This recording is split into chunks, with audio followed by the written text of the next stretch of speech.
sure everything is getting going. Just got fueled up with the spaceship.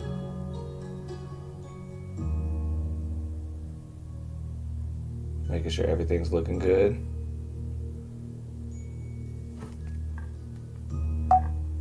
Okay, cool.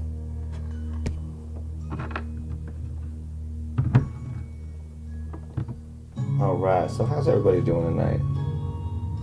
I'm just getting everything all set up.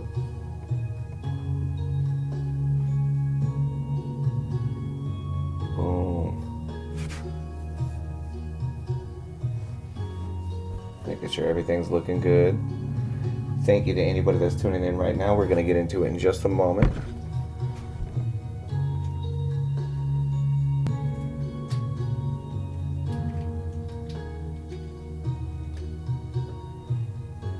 Okay. So let's see. So yeah. Good evening, everybody. Welcome to Sovereign Starseed.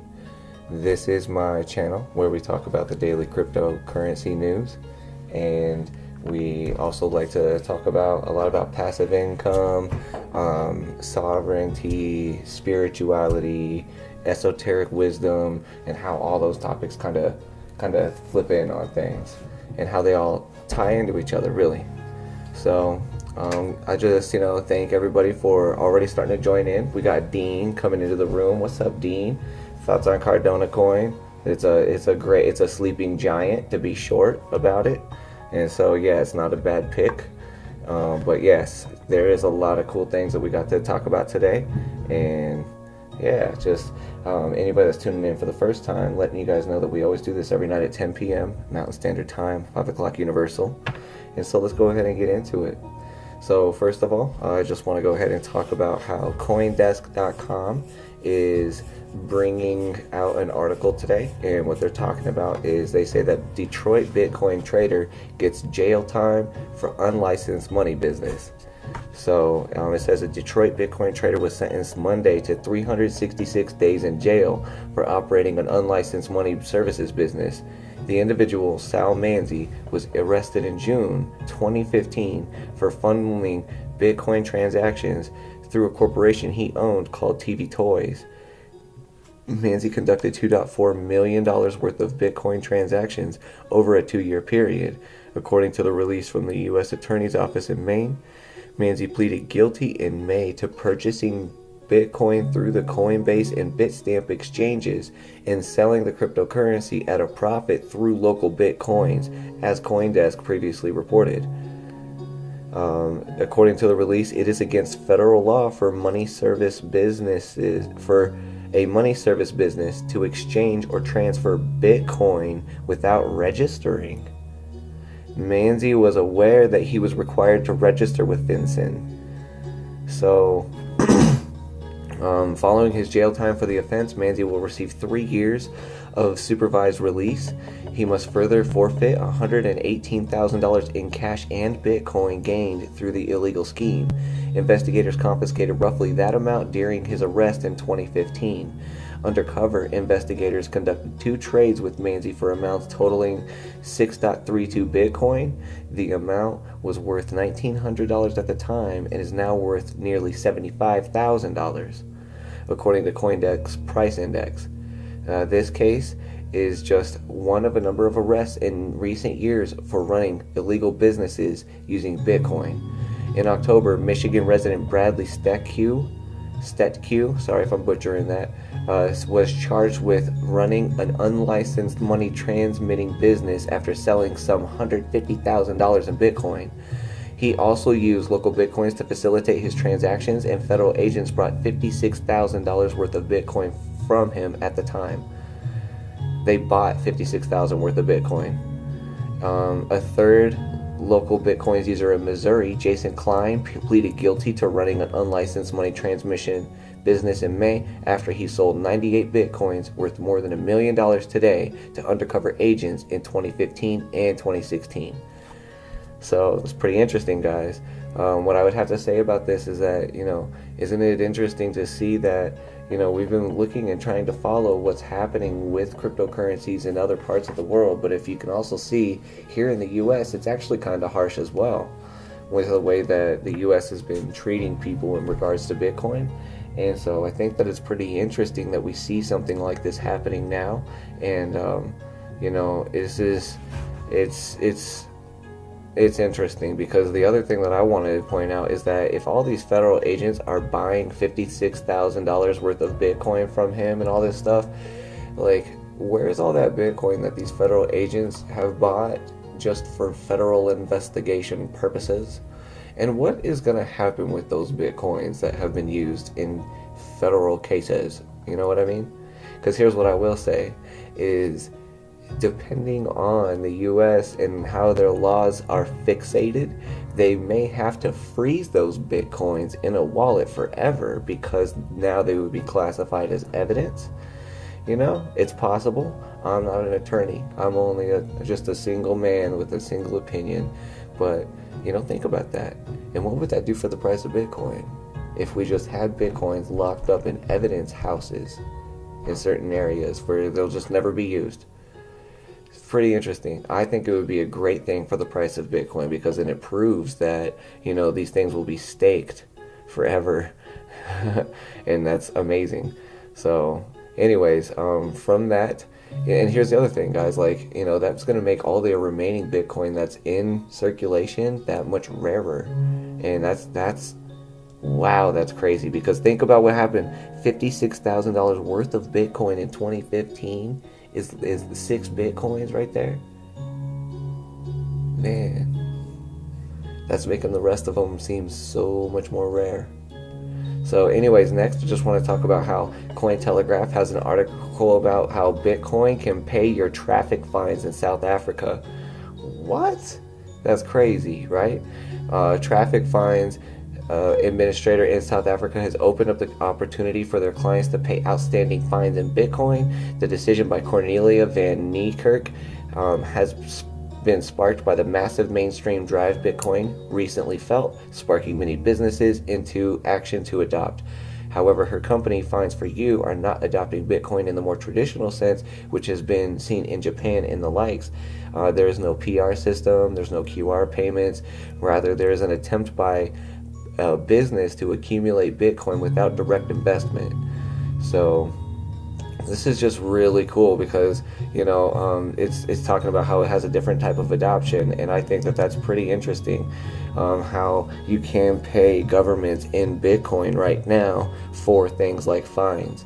Now, here's what I have to ask is, there's positives and negatives to everything, and so what would be the positives of us seeing governments adopting Bitcoin to pay for like criminal offenses and commercial offenses and fines and charges? How would we evaluate those types of charges if we were to do that? What would be like the detriments of the government on, like, not only accepting Bitcoin, but maybe just adding Bitcoin to their payment systems? It would be pretty interesting. I think it would be very, very interesting. So, it's really good that we're able to end up seeing something like this. And, again, this is one way that we're going to see governments adopt, and I feel that it's a good thing for the moment, but and I also think that in the future it's going to end up allowing us to go further beyond Bitcoin. Once this is going to be something that's going to be used by governments, and you can pay for your things like your government assistance, things like everything that you need every month, like your health insurance to like your taxes in Bitcoin. Here's the other thing. What if we were to get things like our type of social assistance in Bitcoin? Now that's an interesting question to pose, right? So it's like, December 5th, 2017.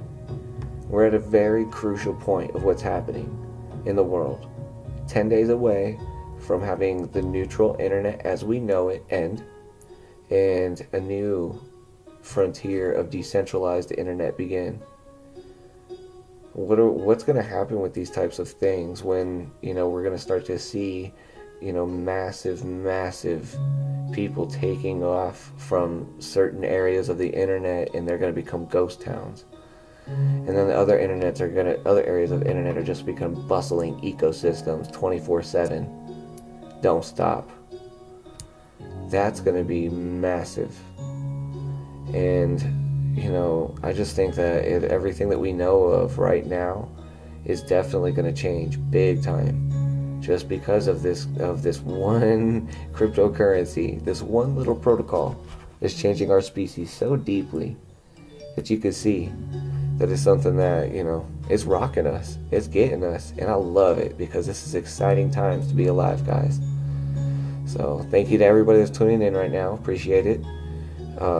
Next in the news, I just want to go ahead and talk about Coindesk.com has an article out today talking about how now you can buy Mariah Carey and G-Eazy albums with Monero. What? So yeah, basically, as I'm just taking a look at this here, this is crazy. Not so much though. A group of well-known musicians, including Mariah Carey, Marilyn Manson, and more, has begun accepting privacy-oriented cryptocurrency Monero.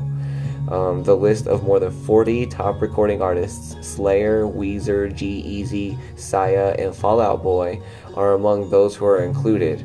Comes as part of Project Coral Reef, which was put together by entrepreneur Naveen Jain and Monero lead maintainer Ricardo Fluffy Pony Spagni. So this is pretty cool. As cryptocurrencies, let's go ahead and get in here. Alice Cooper's backing that up. Motorhead. So Spagni, the founder and CEO of Globy, his service, this payment processing service for musicians, says, as cryptocurrencies become more popular, it's important that my fans have choices when it comes to how they buy my songs and merchandise. Given Monero is one of the safest, most secure, and most private cryptocurrencies, it's one of the best options for my fans this holiday season. And just in time for my new album, rapper G-Eazy said in his statement. So this is pretty cool because I've already reported on how Bjork and I can't remember who else I was reporting on. If anybody is watching, I saw that already, go ahead and throw it out there. I can't remember who else we just reported on that's doing this. But anyways, yeah, like they're not the first artist to take it, and now we're starting to see massive adoption of Monero. And so cryptocurrencies are fast becoming more popular to make purchases, but not all currencies are created equal, and not all are as private and secure as people think. Project Coral Reef is a very important step towards the mainstream adoption of Monero, Spagni said in a statement. So Project Coral Reef is pretty cool, and like what I could see is that's going to end up providing people a lot more freedom to be able to produce the type of content that they want, and they won't have to really I guess I would say they won't really have to worry so much about how much taxes they may have to be paying on it and things like that. But I don't know, everything is changing so fast, and I'm not trying to be a proponent of tax evasion or tax avoidance, but I do want people to be able to be free, and be able to collect their funds without being tracked and traced and have to go through a bank. So that is pretty cool, and I think that this is just the beginning, and it's going to be seen where it's going to probably be the most popular thing for you to do in the future. Is going to be hey, you got to release a cryptocurrency and accept a cryptocurrency on your album dropping. You're going to see, I think hip-hop is going to end up seeing a huge explosive area of economics due to cryptocurrencies.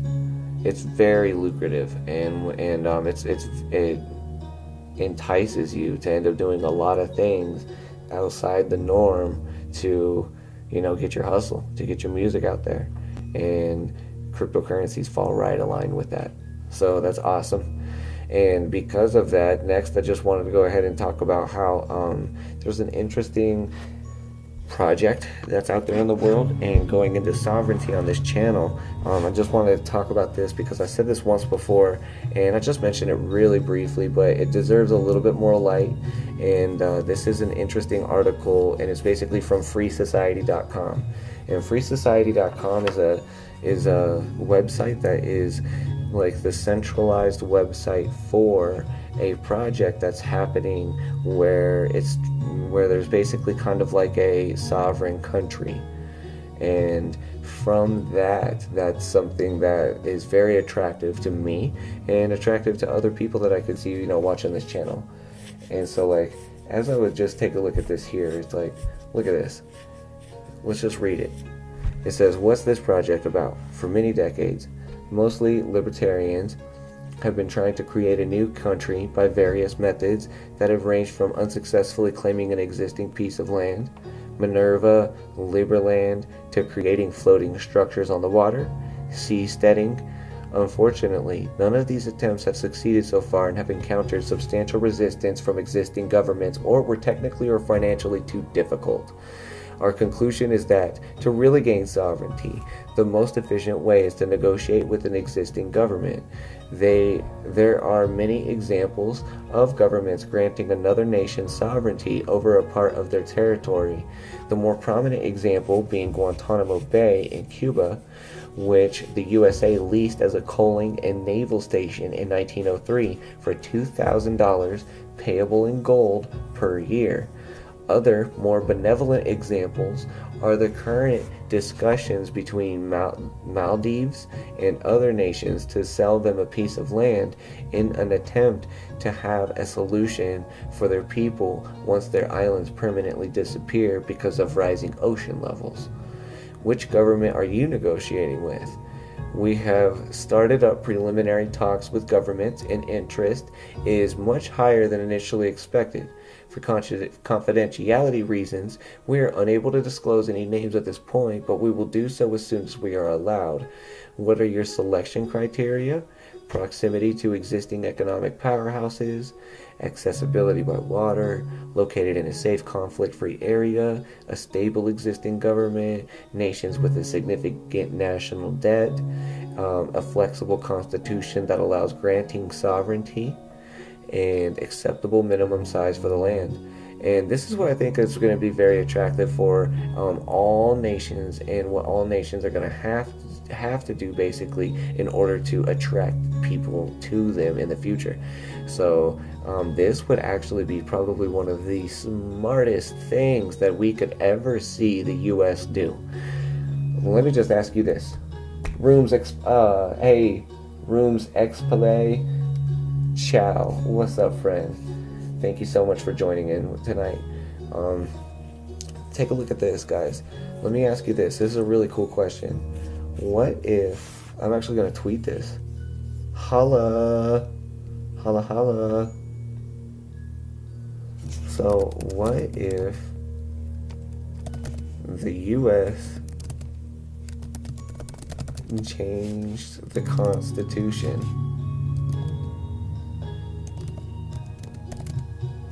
to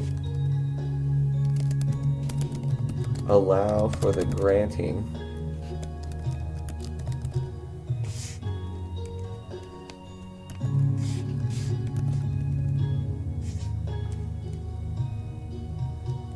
watch this. Maybe this bot will work. I got this bot set up, so hopefully it'll tweak some things in here. So let's see. By granting sovereignty.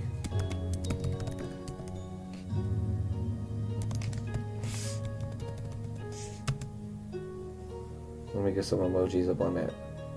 Emoji on that, on that.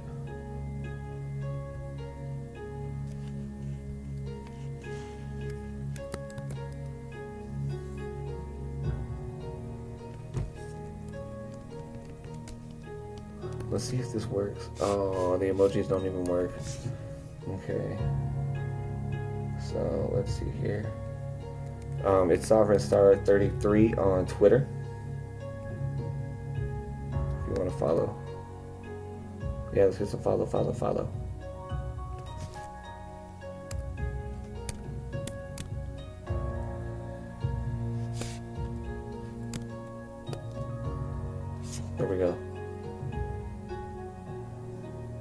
Let's see if it'll show us. Thoughts on OMG coin? Shoot, that's about to end up having a nice spike.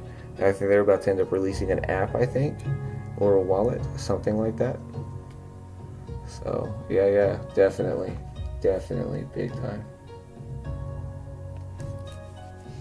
What are those comments on the left? Where are those comments on the left side coming from? What? Those are coming from what's up, Tampa Bucks? Thank you for joining in, bro. They're coming from Periscope. So, alright, so yeah, you guys think about that. What if the US changed the Constitution to allow for the granting of sovereignty? What do you think that would do? I think that would put the US right back up, like, into the first place of the #1 place to be.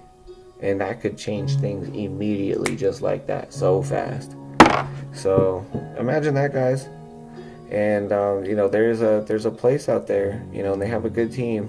Roger Ver is one of the people that started it. This is also the guy that is the creator of Bitcoin Cash. And so yeah, he's like the helper with it. I wouldn't say like the creator, but like, he's definitely a major influence on it, because there's a lot of people that we got to give credit to these projects. So, for example, all these guys as well. So what these guys are trying to do is they're trying to create free society. Here's the original website, freesociety.com. And so it's pretty cool. We are purchasing sovereignty from a government to create the world's first free society. And I think that's beautiful, because I never thought about that, but sovereignty is absolutely a commodity, and it's something that can be purchased, and it's something that at some point I could tell you guys like stories about sovereignty and about how deeply aligned I am with it, pretty much by default. So yeah, from that, it's just really, really cool that we see this happening. And there's going to be a lot of information that's coming out there, and if you want to get more information, pop your email address in there. Anyways, next, I just want to go ahead and kind of talk about something that's pretty cool here, and it's the story of Yap.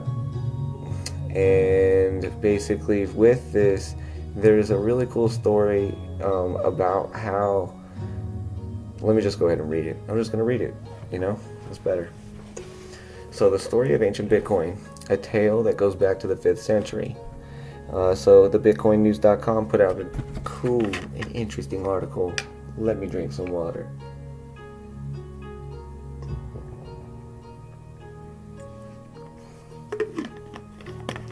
My tweets weren't showing up in the chat, so like the little bot thing isn't working. That's all good. Eat a piece of chocolate. Okay.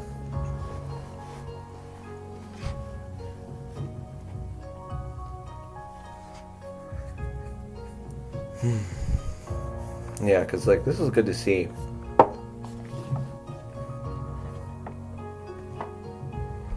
Alright, so it says here, Bitcoin has been a recent revelation as it first came into prominence in the tech world around the year 2013. It was created in like 2008, 2009, I think. Slowly but surely, it is now coming into the mainstream, largely as a result of massive price increases in 2017, leading to plenty of headlines and news stories. However, if you decide to dig a bit deeper and delve into the past, you will see that there was an original version of Bitcoin that existed over 1,500 years ago. While if you managed to get your hands on a time-traveling machine and teleported back to the days of the Roman Empire, or even to the Renaissance period, if you tried to explain the functions associated with the modern-day Bitcoin, you could very well be thrown in jail or labeled a madman. Instead of talking about blockchain technology and decentralized systems when you went back to these past eras, you could explain the concept of Bitcoin using the island of Yap using an example instead. As a small island located in the western Pacific, Yap lies approximately in between the Philippines and Guam. It is striking how many similarities exist between the form of currency these people used in ancient times and that of Bitcoin. Key similarities include the supply being limited, it was hard to mine, and there was a public ledger system that had its basis on consensus. The island of Yap and their currency provides a great way to explain the apparent intricacies of Bitcoin and other cryptocurrencies. In very basic terms, money is a social construct. Most types of money are not very useful apart from being a medium of exchange. You can't use paper or gold to eat or hunt for your metals. Societies do need a medium of exchange that has been universally agreed to hold specific value in order to allow for trade.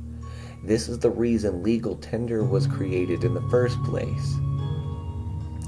If the supply of money weren't limited, then there would be massive levels of inflation. If you use the leaves of a tree as currency, everyone would have access to millions of this currency, making it useless as a medium of exchange. This is why the supply of money needs to be limited, something which is controlled today by the central banks. If you were living on an island in the middle of the ocean, it is difficult to decide what should be used as a medium of exchange. In many ancient civilizations, the likes of seashells and fish scales acted as money. But in areas, Tampa bucks, yep, nice, bro, exactly. So this is so cool. But in areas like Yap, where they have an infinite supply of these things, they clearly would not suffice. The people of Yap were great sea travelers, and by visiting islands nearby, they found they had materials such as limestone that they did not possess themselves. The access to it was difficult, and there was a lot of work involved in getting it back to their own island. This is how it became the medium of exchange for people of Yap. These stones were shipped via canoes and rafts back to Yap, with the massively wealthy stones weighing up to 4 tons. Due to the effort it took to mine the limestone, it can be compared with the computational power and energy cost associated with mining Bitcoin. Those who mined the limestone were rewarded handsomely, just like Bitcoin miners. The main issue with the stones, however, was their sheer size, as they could not easily be transported. Money should be portable and convenient. The people of Yap came together and decided on what is the first ever recorded distributed ledger that is governed by consensus. When one of these stones, called rye stones, was changed owner, the stone itself was not moved. Instead, everyone in the community acknowledged this transaction via the public declaration. Once everyone agreed that this belonged to the new owner, there was no need to move these stones. Example, hey guys, I'm gonna give up half of my stones right here to Tampa Bucks. Tampa Bucks says that he owns these stones now. Does everybody agree that you've seen me declare this and now he owns that? And everybody around goes, yep, we agree. And so from that, you would end up seeing that from there, no, I wouldn't have to move my stones. He could just say, now, you see those stones down there? Everybody knows that I have like half of Starseed's stones because we all declared it, we all agreed on it. So I'm going to give you some of these in the marketplace to get what I need tonight. And then will you take some of these stones? And then somebody will end up going, yeah, I'll take some. And then, Tampa Bucks would be like, hey guys, I'm going to go ahead and give this many of my stones up there to this guy right here. Does everybody agree that now you've seen me do this? And then everybody around would go, yep, we agree. We've seen that happen. So that's beautiful. That's beautiful. And that's basically calling out and making sure that you have witness to your distributed ledger. And that is a very organic and beautiful way of having a distributed ledger. So And that's another way of us, I feel, one day being able to move back to something like that, which can happen very, very fast. And as other things and other abilities in our species start to come out, such as maybe like psychic abilities and other things like that. So, but anyways, there was even one story whereby a massive rye being transported fell to the bottom of the ocean, but the survivors vouched for its size and it stayed as a valid form of currency in exchange. Isn't that amazing? So, even like some of these people were able to see that they weren't ever going to be able to use one of those stones, but because they all accounted for it and they all provided witness for it, everybody said, okay, we agree as well. We're going to count that as currency. So that's part of kind of where I can answer even my own question that I was asking earlier.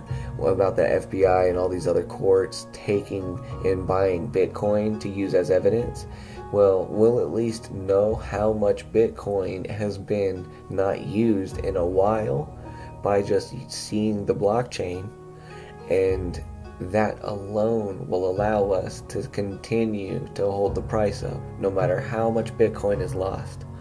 Even just like if they were to end up losing a whole bunch of rye stones down in the ocean, they would be able to account for them and still trade could happen.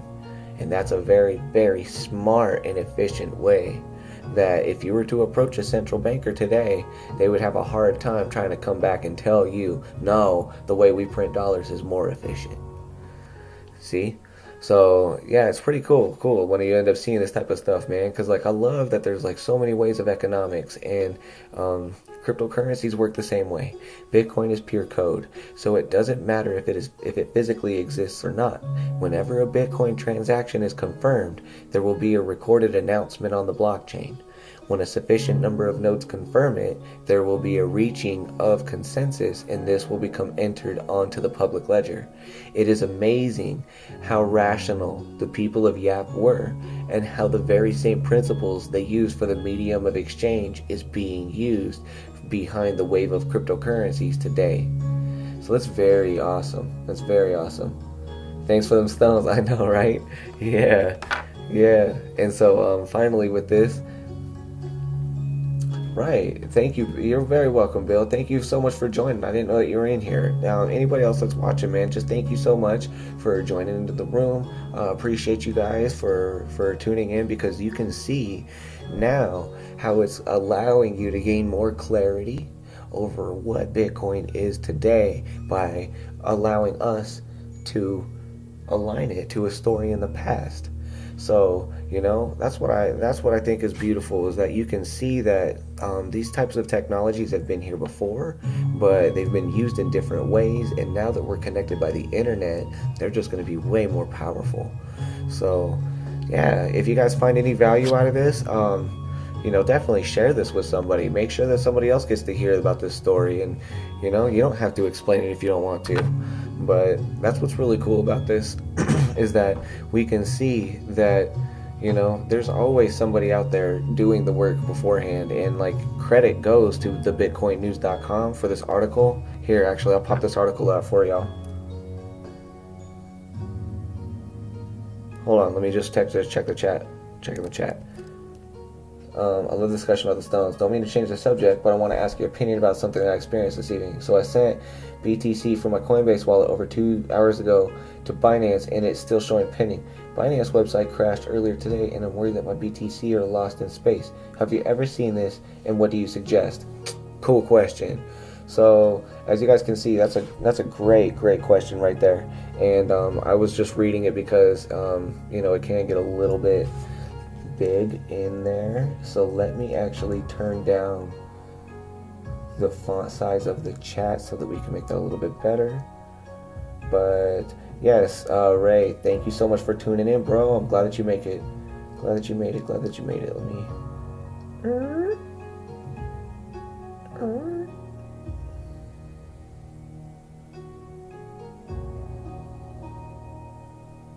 tell me if that got too blurry, okay? Boom. I love working on the spaceship like this. Perfect. There you go. Nice. Thanks for shouting that out, Tampa Bucks. So yeah, basically, guys, that's exactly right.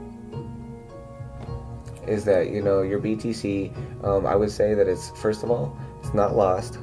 And then second of all, things like Binance and other things like that, those types of exchanges go down all the time. So don't worry, because, you know, it's going to come back up. Know that you're not the only person that's having that type of error happen to you on Binance. Let me check it right now. Just to make you feel good, okay? Let's see if I can get it. Boom. Okay, Binance is up. Check it now, Ray. See if you can get in. Yeah, of course, brother. Of course, dude. I'm just so grateful for the work that you've been putting in too, my friend, for helping the other people see this message and helping them, you know, get into this as well. Like, I love this. But yeah, Binance is up. Check it again. We'll end up seeing if that works for you. If not, it's Tuesday, right? Because on Wednesday I'll be up in Boulder, man. Probably, yeah. So it's Tuesday. So tomorrow night I'll be up in Boulder, and I'll be able to help you out getting your computer set up. So nice.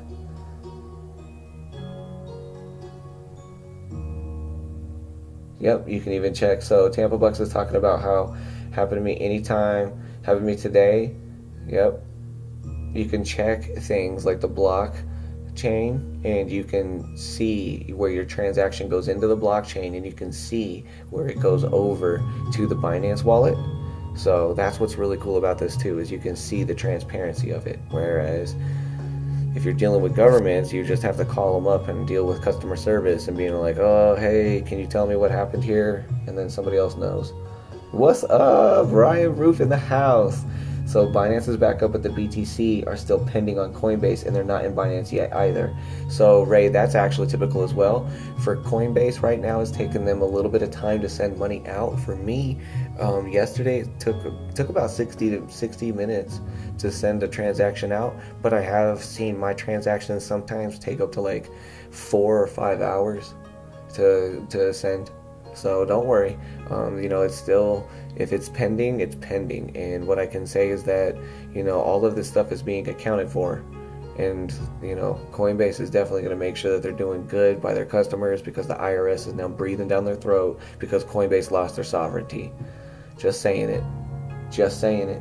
Sounds like Coinbase taking their time. Absolutely. And, you know, Bill's right. You know, like with this, they're trying to make sure that everything is good right now, because Coinbase is taking over 300,000 new accounts a day, you guys. They're taking an average of 320,000 accounts every 24 hours, verifying documents, activating accounts, allowing people to push money into their system from all these different banks. And they're doing it as successfully as they can, and I give them massive thumbs up right now. So like, absolutely, it's just going to take a little bit of time, but yeah, Coinbase is under massive stress just because of what's happening with, you know, everybody trying to adopt. But I can show you other ways. Like, you can use Exodus wallet for your desktop. And this is a wallet that uses Bitcoin and all kinds of other cryptocurrencies that I use for my desktop. And so you can use this to store and park your Bitcoin in it. It's a gorgeous interface. It has Shapeshift built into it, so you can exchange your currencies one for another like right away. And so that's one that I would recommend using, because sometimes if Coinbase is taking way too long to send your money out, it could be one of two things. It could be either Coinbase's fault because they're under massive stress, or it could be the blockchain's fault because it's under massive stress. So if it's the blockchain's fault, everybody's transactions are going to go slow, and doesn't matter where you're sending it from, doesn't matter who you're sending it to, doesn't matter. It's just the blockchain is being sluggish. But if it's Coinbase's fault, then usually you could do something about that by just, like, you know, in the future starting to park some of your funds in diversified areas. So diversifying them funds, it's one of the tent poles that we're going to use to hold up our investment philosophies here on this channel. So Yeah, but if you, okay, so, yeah, if you sent it through with ETH, Coinbase is having a hard time processing them because the trading volume with ETH is nuts right now. Yeah, Tampa Bucks is right. It's nuts because of freaking CryptoKitties.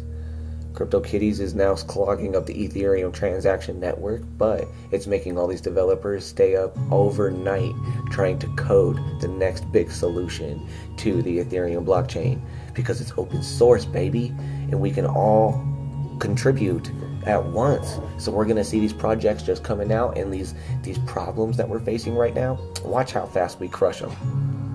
So whoa, wait, that might be the move. Exactly. That's pretty cool. Yeah, you could end up maybe also like transferring your funds from Bitcoin over to Litecoin and then using the Litecoin network to get your funds out. And then right there, my friends, if any of you guys do that, then you will see why next year you'll see why I'm saying Litecoin will be worth $1,500. So, but you don't have to transfer from Coinbase to that wallet. You do. Yeah, you do. But I'm just saying, do this right now so that way in the future you don't have to rely on Coinbase and everybody else coming through and trying to do that. So yeah, it's just something that, you know, we can do for in the future, because it's hard to prevent what already happened. Thank you. I'll trade with what I have in the exchange already. I've been getting BTC so good, buying low and selling high, so I just wanted to play with more. Guess I'll just have to wait for confirmation on the blockchain or talk with Coinbase tomorrow. Absolutely.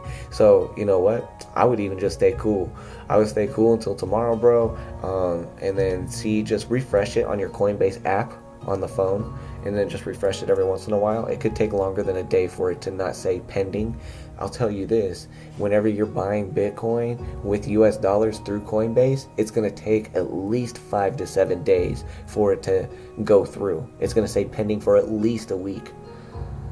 So, is it free? Exodus. It's called Exodus Wallet. The wallet download itself is free. Like everything else, it has its own transaction fees, but it's a gorgeous interface. It's one that I support, and I've reached out to their support many times, and they're pretty good about getting back to me on things. So, yep, I vouch for it right now, at least. Right now. I know, dude, CryptoKitties got it. Will the Discord be out? Got more questions. Yes, yeah. So, yep. Let me go ahead and get this up.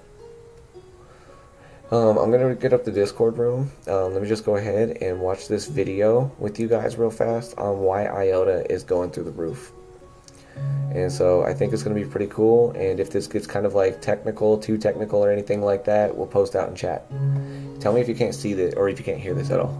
So today we're looking at IOTA and why it is currently skyrocketing to the moon, literally.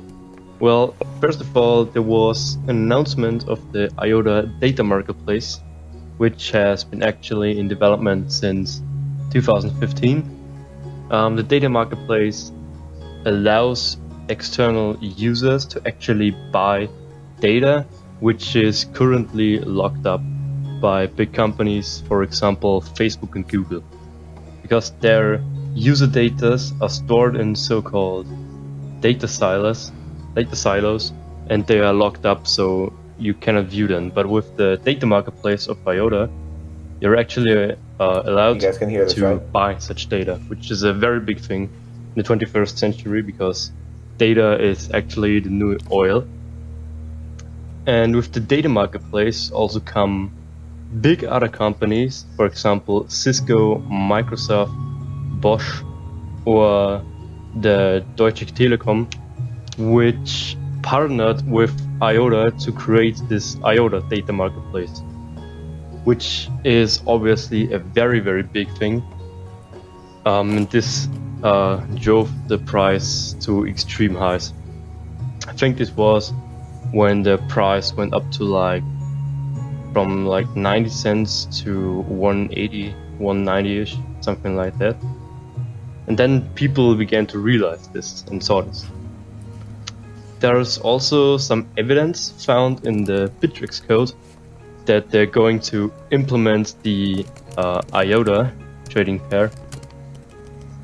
This has actually been there for a few months now, but I think the reason why Bittrex is not implementing it is because the wallet right now is very complex and hard to use, and I think they're waiting for the new wallet to come out. which is also another reason why the price is increasing. Sorry, because IOTA is actually developing a new wallet, which is easier to use than the current one, which is very, very hard to use.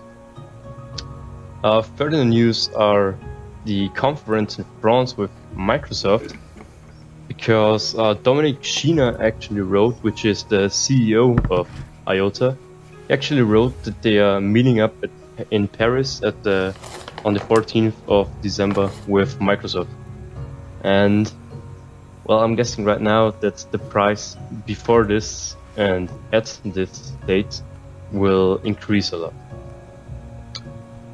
Another thing by Dominic Schiner is one user asked, when do you guys think IOTA will see its big FOMO?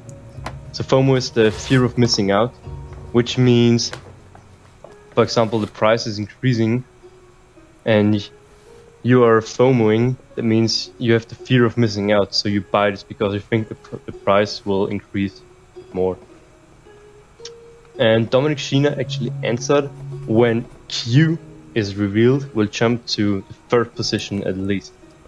Well, nobody right now knows what Q is, but I'm guessing Q has something to do with quantum, which is their main concept in the wallet, because their wallet is quantum proof, which means quantum computers cannot find out your seed. Dominic Schiner actually said they'll jump to the third position at least, which would be triple times the market cap right now, because they actually have to pass Bitcoin Cash, which I don't know if it's possible. I mean, I guess it's possible if Dominic Schiner writes this. Yeah, this is actually why the price is skyrocketing at this moment. I'll put the sources in the description. If you have any further questions, just leave them in the comments. I'll try to answer them. Alright, so yeah, that's basically it. But like, I just wanted to show you guys that, so that way, like, you can see as well that this is what I'm seeing as the reason why IOTA is skyrocketing as well. So first of all, a couple of things. They were talking about how they were going to be meeting up with Microsoft on December 14th to be partnering with them. This partnership, what they're talking about there, I feel is kind of an exaggerated statement, but they're really just testing out some things with Microsoft. But if it proves to be fruitful, Microsoft, I could see them absolutely jumping on board with this. And the other big part that's really good to know about that is that Q is a feature of IOTA that's going to be able to make this cryptocurrency bulletproof to even quantum computers. So quantum computers are the only area of technology right now on the planet that could threaten Bitcoin. And it's just because of its raw computing power. And so if it gets into the Bitcoin network, if somebody unleashes a quantum computer onto the Bitcoin network, it would kill Bitcoin.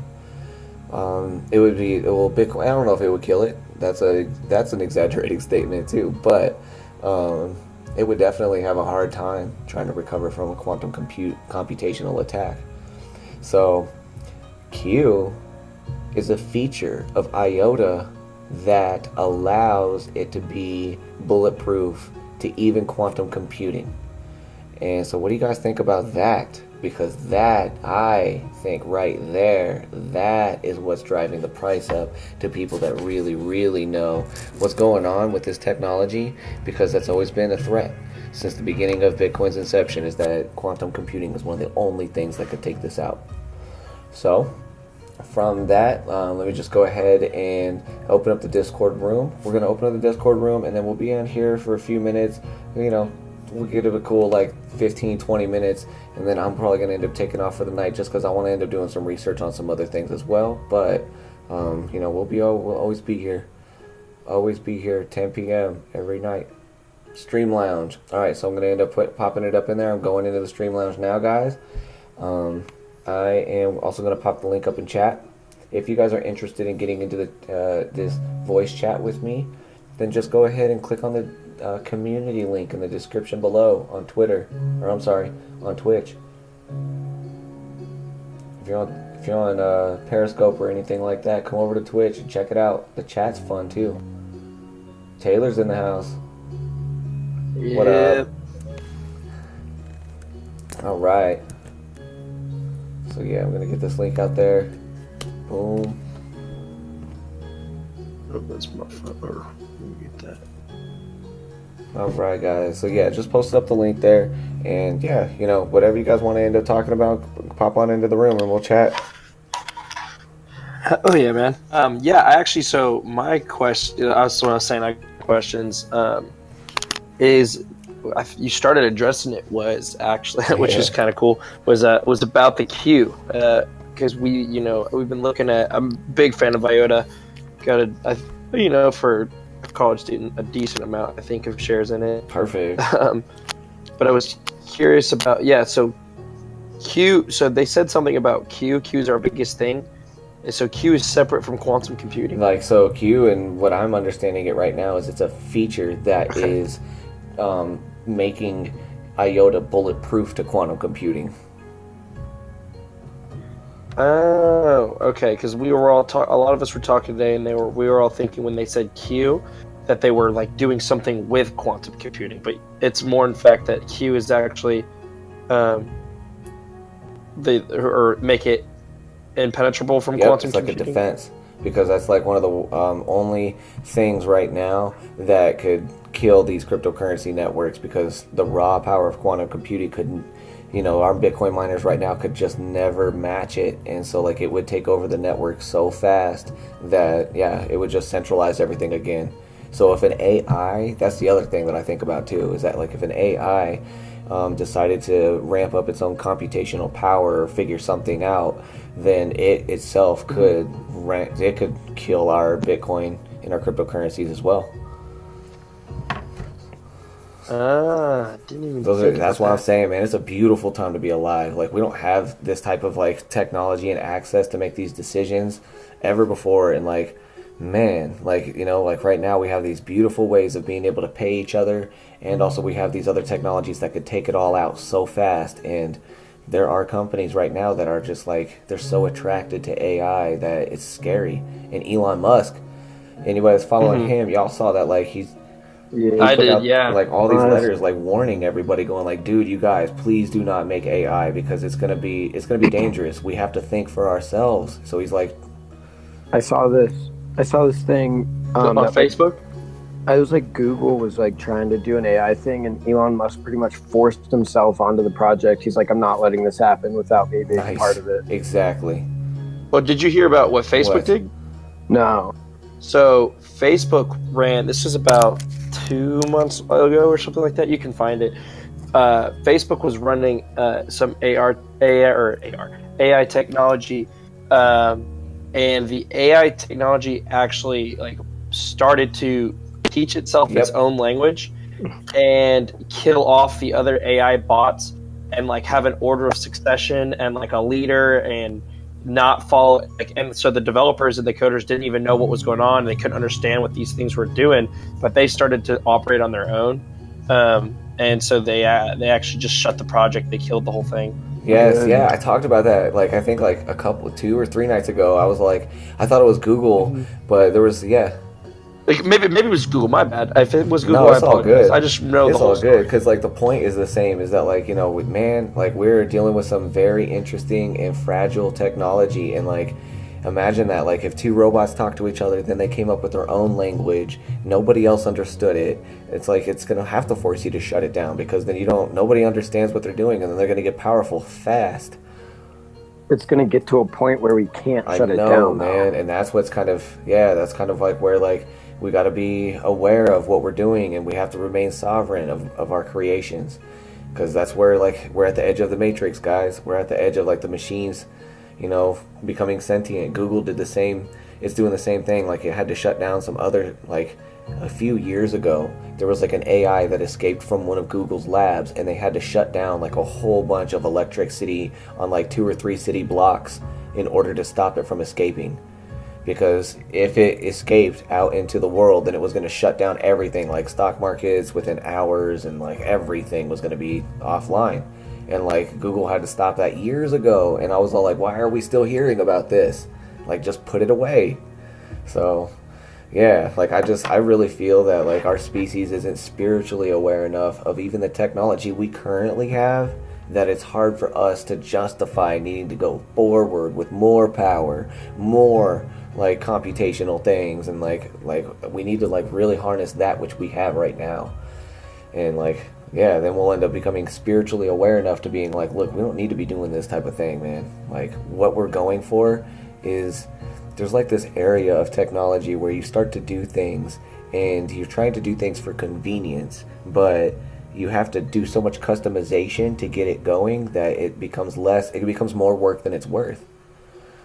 So yeah, like we're starting to see that everywhere around us. And so like, cryptocurrencies and things like that are supposed to help us make this easier, because I'll tell you, man, getting some money out of a bank and putting it into another bank, or trying to put it into a cryptocurrency, is like such craziness now. And like, as I was reporting at the beginning of this stream, like, man, like the US is actually kind of harsh on people when it comes to Bitcoin. And then now they have people scanning like the blockchains, and like there's another guy today in New York that had his assets frozen by the SEC just because he's being suspected for fraud. And I'm all like, hold on, like, how are you guys even trying to say that yet? You don't have any laws around this yet. The only... Is that the guy who started his own... Was he trying to create his own ICO? So. Is that what that was? Yeah, I read on that. Yeah, that was crazy. Yeah, but see, and so either way, like, it's like there isn't any jurisdiction around that yet. So like, the only thing that I think that they could get him on was that there's so much law around US dollars that they're like, wait, you're messing with US dollars? Now we can get you. But until they...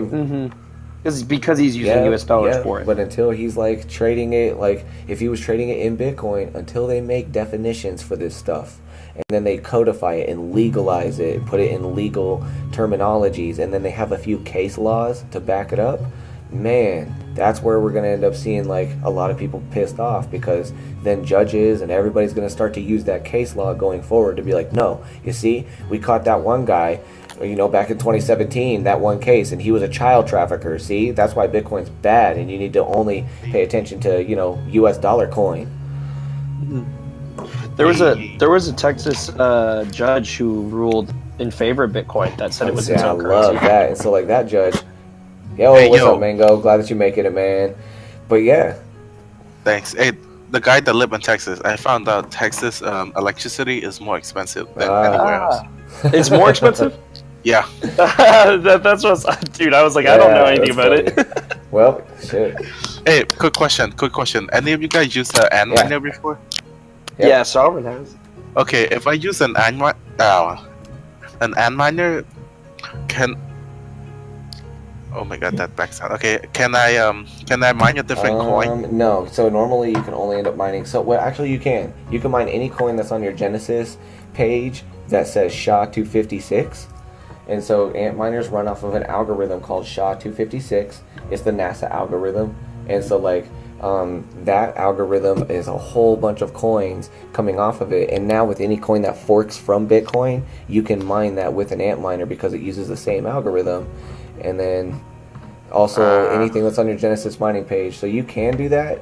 But, I'll say this, man, is that like I would only do it in the coldest days of winter, and if you don't feel like paying for heat, because it just makes your whole place hot. It costs about as much money as running like a space heater. And so yeah, because I have a friend that hooked me up with nice, bro. Well, here's what I would say is that like also try to see if you can get like a solar setup so that it can run on its own, and if it can pay for itself through solar, then I would say dude, go for it and set it in the backyard in like some dust-proof box. But yeah, I wish it's like well, that. solar power is like getting even better. Like I just read something where like there's some new solar technology where they got it up to 14% efficiency, and that's now going to start to get into the ability to like actually fuel cities with solar power. So I was like, man, that's great. Oh, If I use Antminer, my profit it's $189 a day. Yeah. Well, see, and like that's it. But also, well, it would be $189 a day. So you're right, and you could also In profit. and that's accounting for your electricity costs. Right on, man. Go for it. But I also say, like, be careful about these calculators, as we've seen. Yeah, fucking Zcash. Exactly. But it's all good, man. Try it, dude. Well, yeah, okay, I'm gonna go play some games. Right on, bro. Yeah, they would. Peace, peace, man. Later, bro. Later. But yeah. That man just wanted to ask me Well, questions I love about it, dude. I Antminer. love it, and that's what I want to see too. Is that like there have been other people around that are all like, "Hey, where can I get my questions answered?" And I'm like, "Come on to the stream, like throw some questions in chat." You know? Yeah, I think speaking of questions, Ryan had. I really appreciate us being able to ask you questions, man. But Ryan, weren't you asking about the exchange? And I'm actually pretty interested about that. I never heard of it. Talk about. Well, I wanted to know about that wallet because like I've been having a lot of problems transferring from Coinbase to Binance recently, and I feel like I've been missing out on some buys because yesterday it took me like 12 hours to get my transfer. Yep. So that's true. So that's okay. So this is the wallet that I was using, and it's Exodus wallet. And so I'll say this right now with like, you know, full disclosure, I don't have any funds in here just because like, first of all of my money is working for me constantly. And then second, like, there is an update that I still have to do to my computer that requires me to change like some other security things. And so I'm not using it right now, but I love the user interface of it and the customer support. So like, that's a huge things to me is that like, the customer support that I've always reached out to was via email, and they got back to me within 24 hours via email, and it's really nice. It's a gorgeous interface. It fits right in with everything else if you have MacBooks, which I know some of you guys do, and so like, nice, bro. That's what I'm on. And so so I'm on a MacBook Air, but like I also end up I stream it through a Windows Boot Camp partition. But right now, you can end up downloading this wallet for anything, any of these coins, any of these operating systems, and it works for all of these coins. And I think that Exodus is going to be huge going forward. And if they released an app, they would dominate the App Store. So yeah, that's a lot of coins right there. So like, many, a lot of and big like there's coins. so many more. And like these guys update like probably like every 10 or 12 days, really. Like they are so good with it. Mango's back. Hey, if I use my Antminer, then the API can help me set it up. Yeah, bro, absolutely. Actually, you know what else? Because I know how to mine Bitcoin with it, but not other coins. So take a look at some of the. Well, just look at what coin you're wanting to mine, and then type in how to mine with Antminer, and then do you know what version it is? It should say Antminer S1, S2. Mine is I forgot. It's the big white thing. I don't know. So like they'll end up having. So they also have Antminer L1s, D1s. So just tell me what model it is, and then we'll be able to work on that further. But yeah, man, like the model is what usually dictates like what you can mine, how much you can mine, and the instructions on it. And then I would just look at YouTube, and then I would like see like if you want to mine Zcash, find somebody that's all like mining with an Antminer S7 Zcash. Nah, I'm done with Zcash. I know, bro. Like I did that a little while ago with Genesis mining too. I was all like, when the Bitcoin network was like really clogged up, I was all like, man, I still want to get my payouts, so let me just switch it over to Zcash, and then I'll be able to get my payouts. But my Zcash payouts were so minuscule that I was like, forget this. Yep. Same. So yeah, man. Yeah, like yeah. I'm just mining Ethereum classic Monero. Is it Monero? Ethereum, whatever. Yeah. I can't think. Well, yeah, man, that's awesome. We'll also get some Monero too, because Mariah Carey's now taking it in G-Eazy, and Alice Cooper. Yeah, y'all gotta tune into the whole stream. So check this out, like Mariah Carey. Oh yeah, finals hour. So like Mariah Carey, Marilyn Manson, Alice Cooper, Motorhead, all these people, Slayer, Weezer, Fall Out Boy, Sia. They're all starting to take Monero, and it's because That's I crazy. have some yeah, Monero. boy. Well, you've Yeah, won there you some go. If you gold. want to end up getting, and that's the other cool thing is that like I really believe that there's going to be some people that are going to, some artists that are going to take this and run with this really hard. Like hip hop artists are going to release like exclusive tracks, you know, with, if you paid with Monero, I will get you into this exclusive track or something like that. So yeah, look at this. Forbes just talked about it. Yep, Project Damn. Coral Reef. And so I'm all like, dang it. Other big name artists include Backstreet Boys, Dixie Chicks, Cascade, Lana Del Rey, Lumineers, Motley Crue. Well, I have to hop up. I need to get some more hand mining for free. Funny, bro. Awesome. We'll get it, bro. Get it. And then, yeah, pop back in if you want, man. It's all good. Have a good one, bro. But yeah, these. Damn. Can we go back That's to the Absolutely, wallet real yes, quick? sir. So yeah, so basically Exodus, that's what you just download it, and then what you have to do is you have to send one transaction over to it before you can back it up. So you'll have to end up sending over send over like $5 or $10, and then this little area right here that says backup will actually pop up. You won't even see it until you do a transaction, and then after a transaction's in there, it has something to record to the blockchain, and then you can back it up.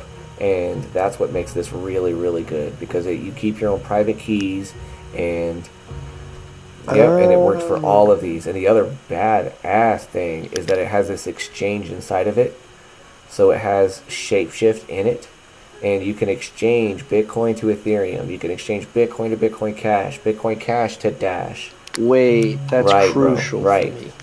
Right. So yes, download Exodus, exodus.io. Get there, download the package. With Coinbase right now, though, is it still going to It take will. forever to get to Exodus? Or is it just because Binance is kind of screwed right That's now, what I too, think. with all I the think you're dealing with traffic? two high traffic entities that are under a lot of stress, and you're not being lost. It's just your transactions in line with like 100,000 other people trying to get the same deal, man. Yeah, Ryan, so you know when we were all like going off in that group Yeah. about IOTA, and I was like, yeah, I'm sending over like half an ETH more to go buy. Yeah. So I get emails from Coinbase and Binance, like confirmation emails. So when my thing's officially processed, so it took from Coinbase, just Coinbase itself, about 2 hours to verify my transaction over to Binance. And then it took about another hour and 15 for Binance to confirm that about sent over. Yeah, yesterday it took my whole process 12 hours. Yeah, mine was like 7, I think. I literally, right after we got off the stream, I fell asleep, and like I looked at my email, and I woke up, and it came in like 10 minutes after. I set a limit order last night for IOTA, and it went through at like 3 in the morning, so I could buy low on it. I like saw it came in, but I didn't want to wait up and watch the price, so I just set my order and waited for it to drop a little. That's That's beautiful. actually a genius, dude. Yep. Yeah, Well, like so one. that is something that people do as well. But I can also say this is that some of the exchanges are watching that type of stuff, and so oh man, I quesoed myself. I do this all the time, but like. So there's like these exchanges that are watching that. So like that's something that I would do as well. Is that like a long time ago, I would always, whenever a new exchange or whenever exchange was newly listing a cryptocurrency, I would always try to set up a few orders at buying 100,000 of whatever token at 1 Satoshi, 2 Satoshis, 3 Satoshis, 4 Satoshis. So that way, if it dipped all the way down for some ungodly, catastrophic, weird reason, then my sell order would have already been in there, and then I could secure a whole crap load of it. It only worked I think twice, and you would end up also setting out some limit orders like astronomically high as well. If you're wanting to hold a coin, just set your limit order astronomically high, something that you'd be super comfortable with it selling at anyways, and that's my idea of holding. And so That's pretty smart. So then you can, the moment it hits something there like you go. that, And it'll you're like, fill. okay, I'm rich anyways, that's okay. Oh, Yeah, wow. 'cause when I went to bed, it was like 3:30, and I wanted to Right. buy in at like 275 because that's what it was when my transfer was going through. So I just set it, and luckily it dropped overnight. Yep. Went through. And like, yeah, see, so like that's part of it. And something else that's kind of cool too is that like I'm getting things set up so that we can start doing some investment videos. And a couple guys came to me today, and they're like, "What happened to you?" Because like there's like this area of some of these Bitcoin forums that I'm not very active on anymore that I was active on, and they pretty much talked to me today, and they were like, "Look, you need to get back into this, and there's some areas of the bot that we've been improving that I really want to show you." So I was looking at some things with the bot today that I was like, man, this is going to be beautiful with the way that they've been taking like everybody's requests. So I'm going to be getting back into botting. I'm going to be getting back into like automated trading, as well as just like, you know, just setting orders up on different exchanges as you start seeing volume coming in. And that's pretty much just how it goes. Like you can end up setting this up so it's always working for you. And Yeah, absolutely, I would love to guys, learn that. like, Man. yes. It's not. What do you mean? Free, It's not though. free. The bot, and you want the The bot. one is that not I'm free. using is it's good for life. Yeah. Oh, really? Yep, one-time A payment, one-time good for payment? life. And if you guys are, now, I'm not trying to say this too loud to everybody right now, because like I'm not trying to get like these exchanges all shut down from botting, but like you know, if you guys want, like I can end up getting you guys like some access to some of these bots and things like that, so that yeah, you guys can do it too. But it requires your hands to get really dirty, and there's a lot of questions that I won't be able to answer on it, just because like, holy crap, things change so fast. And like when I get deep into botting, like I probably won't even be able to stream that much, just because like there's like monitors going everywhere, and I'm like looking at all these different pairs that I'm trading, and just watching like the strength indicators and like all of the moving averages. So yeah, but yeah, like the one that I'm using is Lifetime. I'd be that's kind of what I'm about. I mean, that sounds I know, like man, I'd be for know. me. Like, that's like if I'm looking at multiple screens. Yeah, I like my exactly, trading center. exactly. I'm gonna wait till my final week's over. I got a quick question since you brought up bots. I don't actually know what this is, or no, like I understand like the bot thing, but so one of my buddies sent me this thing today, and it was during this giant IOTA like rise, and it was saying like it was IOTA like coin party, and it was saying so what essentially what happened is you like made a comment under the IOTA, like whatever this little like subreddit was, and then all of a sudden it would say right underneath that let me open it up real quick. Hey, what's his name again? Oh my god. Silky, yeah, that's me. Silky. Silky Seth, Sovereign, Starseed, everything. It don't matter, man. You should mute your stream. Like I should the mute my echoes. stream. Why? Where's it? Yeah. You could just mute the actual video sound from his stream, and then you can just hear him through the Discord. That's what I do. Oh yeah, I yeah. watch him and then listen. I don't know. That's what I do. I don't know why. Oh I yeah, hear you two mute me on your voice. browser, bro. Have you open it? I have it Yeah, on my yeah, other yeah. If computer. you have anything that's like open that isn't muted, then just mute it. You can keep the stream up though. That's cool, cause like I'll be showing stuff. I have it. I have it on my other computer. That's Yep, why. yep. Just mute everything but Discord. weird. That's the plan. Yeah, but let me also answer this to you guys as well. Did everybody get their Exodus questions answered so far? Did we get that good? Is that good? Cool. Yeah, no, That's that I think Oh. so. That's Ryan, but that was awesome. it was Yo, Ryan. Ryan, are you good with the question? Did I help answer that? Okay, cool. Yeah. Right on, bro. Yeah, for sure.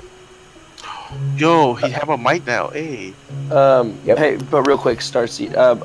So that what I was saying Yep. with this Reddit on this IOTA thing, he commented on it, right? And then this thing was going on everybody who's commented. It was $5 IOTA tip party, and all of a sudden, so I make a comment, and then right below, like 10 minutes later, it goes plus 5,000 IOTA, like IOTA tip bot. I'm trying to keep up, and then it like the guy who's like running that says like bot is temporarily like down. We'll get put back up. Yeah, that's you a know cool. what that would oh be? man, that's awesome that you participated in that. Did that guy give me 5,000 IOTA? Is that so actually like what that is? that's what they're saying, and like I've seen that type of stuff happen before, where like people celebrating, and like they'll do that where they'll be like, hey, you know what, we're about to dump, where we know that this is going to be a huge, amazing ICO, so we're going to dump a whole bunch of coins on all these people in this chat room, forum, subreddit, and like he has a bot, and the bot is trying to give everybody the tokens, and the blockchain for IOTA is probably getting held up, or his bot is having technical problems, but that happens a lot of times. And yo, congratulations, first of all, and second of all, like, dang, dude, like, if that bot doesn't give that to you, then, you know, just reach out to him, man, because that's going to be great. Be like, hey, what happened to this comment? That would be crazy. So you know Avery, who was on here the other day with us too. So he's actually the one who sent me the link like through text.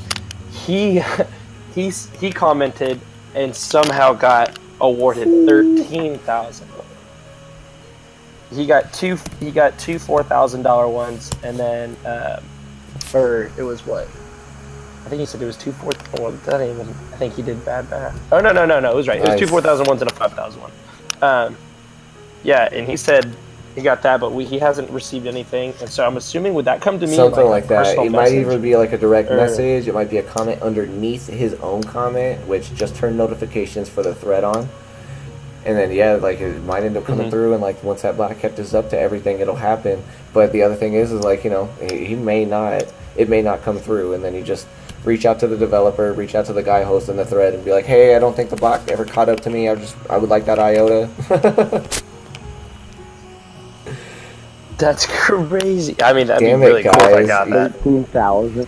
This Five- is yeah, crazy, 5,000 guys. It's IOTA. now at $4.70. So if you got 5,000 IOTA at $4.70, congratulations, friend, because IOTA is now just beat Ethereum. It's number 2.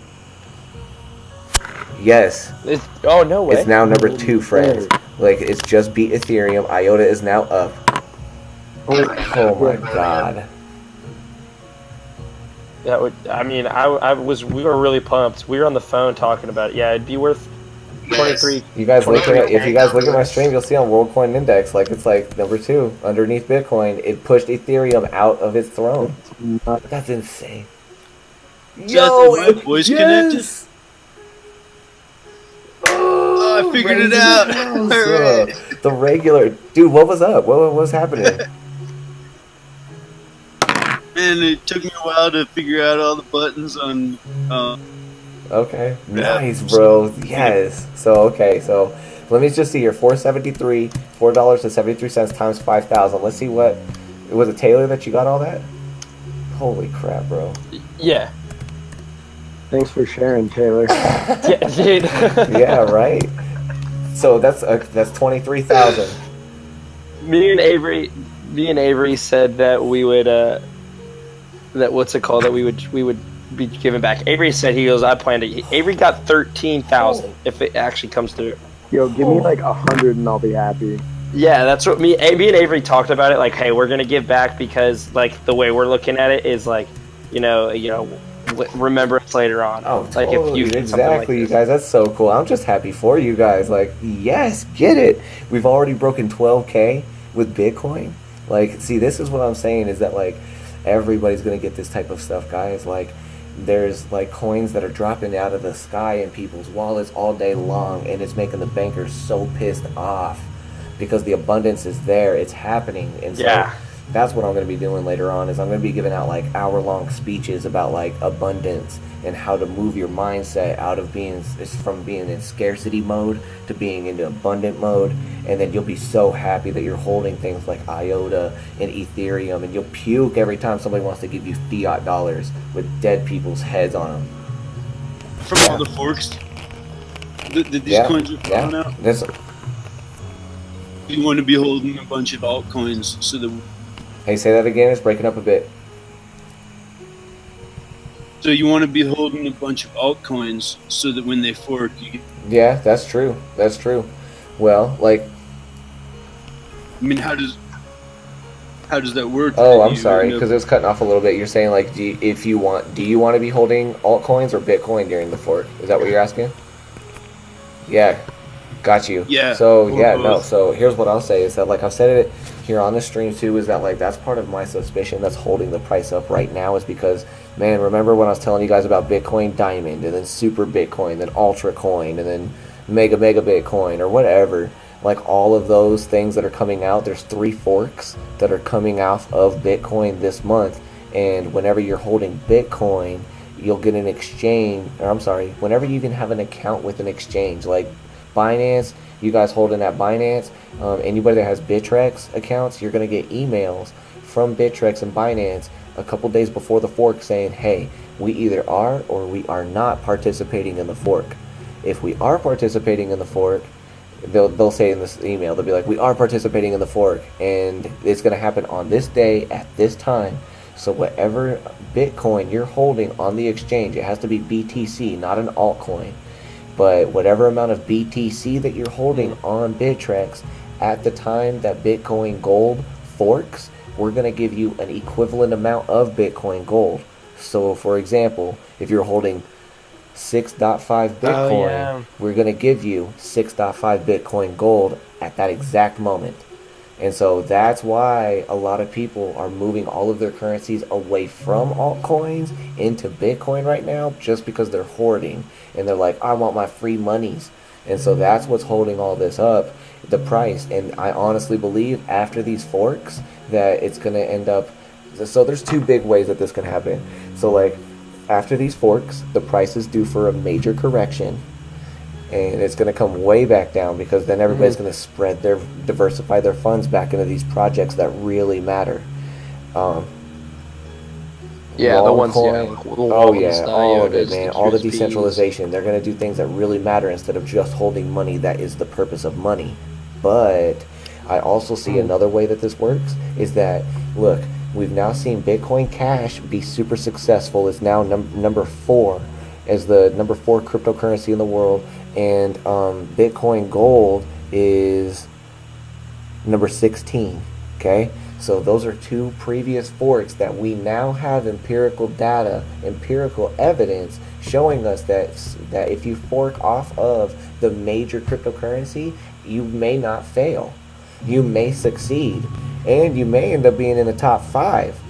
And that's what's really cool. And I think that that might attract other people to the Bitcoin blockchain and start to pick apart that blockchain and that open source code to develop their projects, as opposed to developing all these way crazy blockchains right now. So you're going to see like amateur blockchains, and they're going to be ones that are going to be forked from previous successful cryptocurrencies, and then you're going to see like advanced blockchains, professional cryptographers that are going to make coins that are going to be like their own sovereign, super sovereign, like just off in left field doing their own thing type of blockchain, and it doesn't answer to anybody.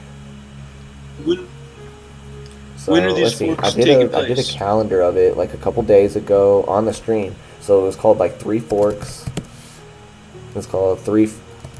Yep. So it's 3 forks in December, but that's just the ones on Bitcoin. And like, guys, like the stream would be 5 hours long if I was to try to do all of the events that are happening with these ICOs. And believe you me, I want to, because like I'd be like, man, it'd just be cool just to like rattle off like, okay, this one's launching today, this one's launching tomorrow, this one's launching the next day. But so Super Bitcoin, what's up? To recap, having your money in Bitcoin. Yes, you have to have it in a participating exchange, but also there have been times that I've gotten emails from Exodus too. Exodus Wallet is all like, yo, we're participating in this, so if you have any Bitcoin on Exodus at this time, you'll get free Bitcoin Cash. We're like, okay, cool.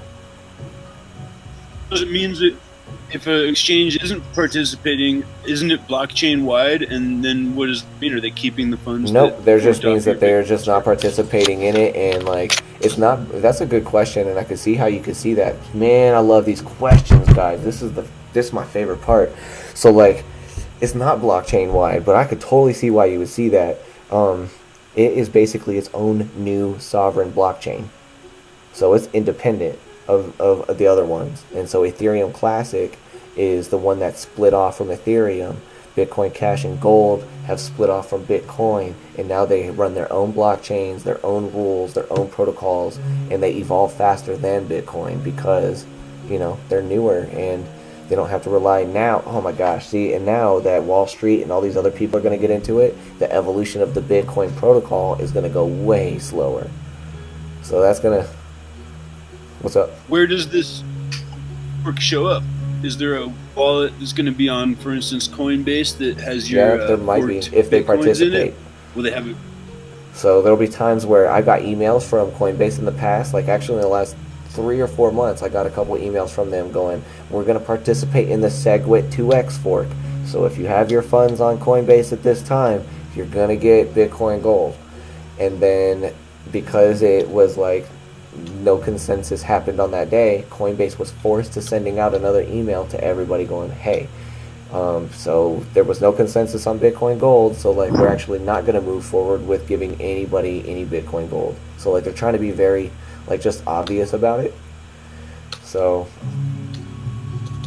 but it's still forked on other exchanges? And so you'll see like there'll be exchanges like YoBit and Binance. One of the reasons why people love Binance and also hit BTC is they're very forward thinking with adopting new coins, and that to me is very attractive. So, yeah. I remember getting that email from Coinbase too, and then I didn't really understand what happened. I thought that the whole fork was canceled. Know that it was canceled. Well, the whole fork was canceled, and that's where Coinbase was letting their people know about it, and it was canceled for like 3 or 4 days, and then everybody's like, wait, hold on, our bad, we're actually going to go forward with it, so here's your Bitcoin Gold. They didn't. They were like, you guys cried wolf, forget it. And so that's kind of how this happens, you know, like when you are presenting your project, you want to make sure that you present it with like full vitality, full backing. You got to be very good about the way you present it, or else, you know, like these guys, they see these projects popping up every day, 15 projects a day, 25 emails from new cryptocurrencies. Will you accept our currency? Will you please do that? Because then if they get an email back from Coinbase or Bittrex going, sure, we'll list your coin, then they go into all of these Google Hangout meetings and all this other stuff and AMAs on Reddit, and they go, yo, we just got the email back from Coinbase, we're about to get listed, what, mind blown. When can we expect more coins to be listed on Coinbase? So Coinbase is very ancient about how they're going to do it, and I respect that. So it took Coinbase a long time to adopt Ethereum and also Litecoin. Like Litecoin and Ethereum were out for years before Coinbase is like, all right, cool, we'll add it after we have years of empirical data that this is going to be around. How long has Coinbase been around? I think 2010, something like that. Yeah, I mean they partnered Yeah. with Goldman though, so they got. I'm not a big fan of Coinbase in the long run. Me either. And like I would actually say, if you want to keep your sovereignty, you would probably just want to end up dealing with other exchanges that haven't given up their sovereignty to the IRS. Yeah, it is Exodus. Nope. Is Exodus it, is on its own, and in fact, it's actually kind of cool. They're really transparent right now. They're applying. They sent me an email, and like they're all like, "Yo, we got job openings." I was like, "That's pretty cool." Well, what are other exchanges that you can use USD to Great buy? question. Kraken is my favorite one right now. Gosh, I've heard about Kraken. Fucking Actually, love Kraken. That and so like you could put up to 20K in a week. Yeah, the fees are about the same, so it's like $15 to $20 to put in a wire transfer into Kraken. But guys, like if you put in 20K into Kraken and it costs you $20.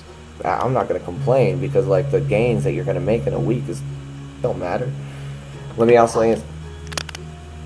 What's up? Is that out of Luxembourg? I think Kraken, so. were I'm they not out sure. of Luxembourg or? But Kraken's one of them. GDAX is another one of them. Actually, my bad. Yep, I was just going to say that. You were like, not Coinbase. And so, yeah, GDAX is owned by Coinbase. But what was the other one? Gemini. Gemini is owned by That's the one. I've heard about Gemini also. Is that associated with? No. Is that with Gemini Labs too? Nope. Or like Gemini Mining? Yep, separate. But it was the one that was created by those two twins I was reporting on last night, the Winklevoss twins. Oh, the Winklevoss. That's right. They did. They put because they wanted to create their own NASDAQ. Those are the guys who invented Facebook, and then Yep. Yeah, So Mark here's Zuckerberg another cool thing that you guys, I don't know if I put it on this channel or on my previous channel where Mango's talking about calling me Silky. I have this other channel that I was calling the Smooth Experience. Yeah, I had this other channel called the Smooth Experience, and like, my name is Seth, but my friends call me Silky because I did hip hop, and so like, I had this other channel where like I was reporting on things, and there was this very important video, which is actually almost so important I should repost it on this channel. But it was this day where the Winklevoss twins, listen to this. So the Winklevoss twins, they're very rich. And when you have money that you, like, I would just say, like, when you've never experienced rock bottom and you've never experienced struggle or strife or having to survive, it puts you into a different area and a different vibration that kind of alienates you from the rest of the world. And the Winklevoss twins, they got so mad that so what they've been doing for years is they've been trying to get the SEC to acknowledge their proposals because they're hiring the world's best lawyers to put up a proposal for the world's first Bitcoin ETF. They were like, we got to be the first ETF. We got to do it. And for years, the SEC is like, no, we don't care. Like, stop coming to us with these proposals. And the Winklevosses are like, nah, we don't care. We got enough money. We're just going to put more lawyers on it. And so, like, they've been trying to battle the SEC for years to get an ETF Bitcoin approved, and a Bitcoin ETF financial instrument approved. And finally, what they did was they got enough money to get the SEC chief of staff replaced with their own private attorney. So you guys need to know how important this is, because the SEC is pretty much the gods of everything right now, right? And so fuck yeah, bro, that's what the whole point is. They're getting irrelevant, bro. That's exactly it. They're becoming irrelevant, and it's more you guys spread these messages, the faster it happens. But I can't publicly say, or I'm an IB major, but they they totally are. And like, it's just like not even any fun trying to get something approved through them or FinCEN. And so, like, here's what I'll say, guys, is that like the SEC was that the Winklevoss twins got so pissed off at the SEC for not approving their Bitcoin ETF proposals that they got the chief of staff rehired with one of their previous lawyers. Do not believe me. Look this up and get mad, because you'll see that these guys have pushed their money and their clout around so hard that now we have a chief of staff in the SEC that is totally going to push this Winklevoss agenda, because think about how fat her pockets are getting lined, and she's been backing them for years. I don't get what their agenda is, and I don't get what the point of ETFs for Bitcoin is. Isn't it I'll tell you the point, bro. It's the same point for like Trump and everybody else. Money, power. That's it. When you have it and you want, and it's not enough, you only want more, and they can't stop. They're already the first Bitcoin billionaires. They already have a huge stake in Facebook. Come on.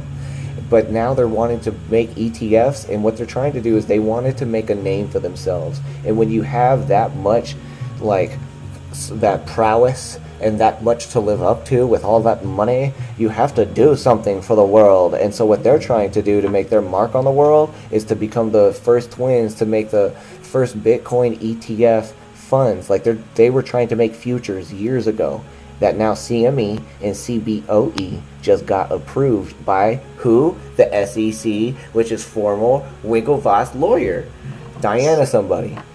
And like, just look it up. Absolutely. I wonder if they have a stake in those companies. Now, well, the CME is an exchange that you can't. They wouldn't be able to have a share in that. But yeah, they wouldn't be able to have a share in that. It's a government thing. It's where you can change exchange. Yes, it is commodities, but I also think that it's private based as well too. So if you're a private investor and you got enough money to slap at them, they'll take it. So, but I think is it the CBOE? I think so. Yeah, CBOE, and I think they're starting at $55 a share in a couple weeks. So something like that.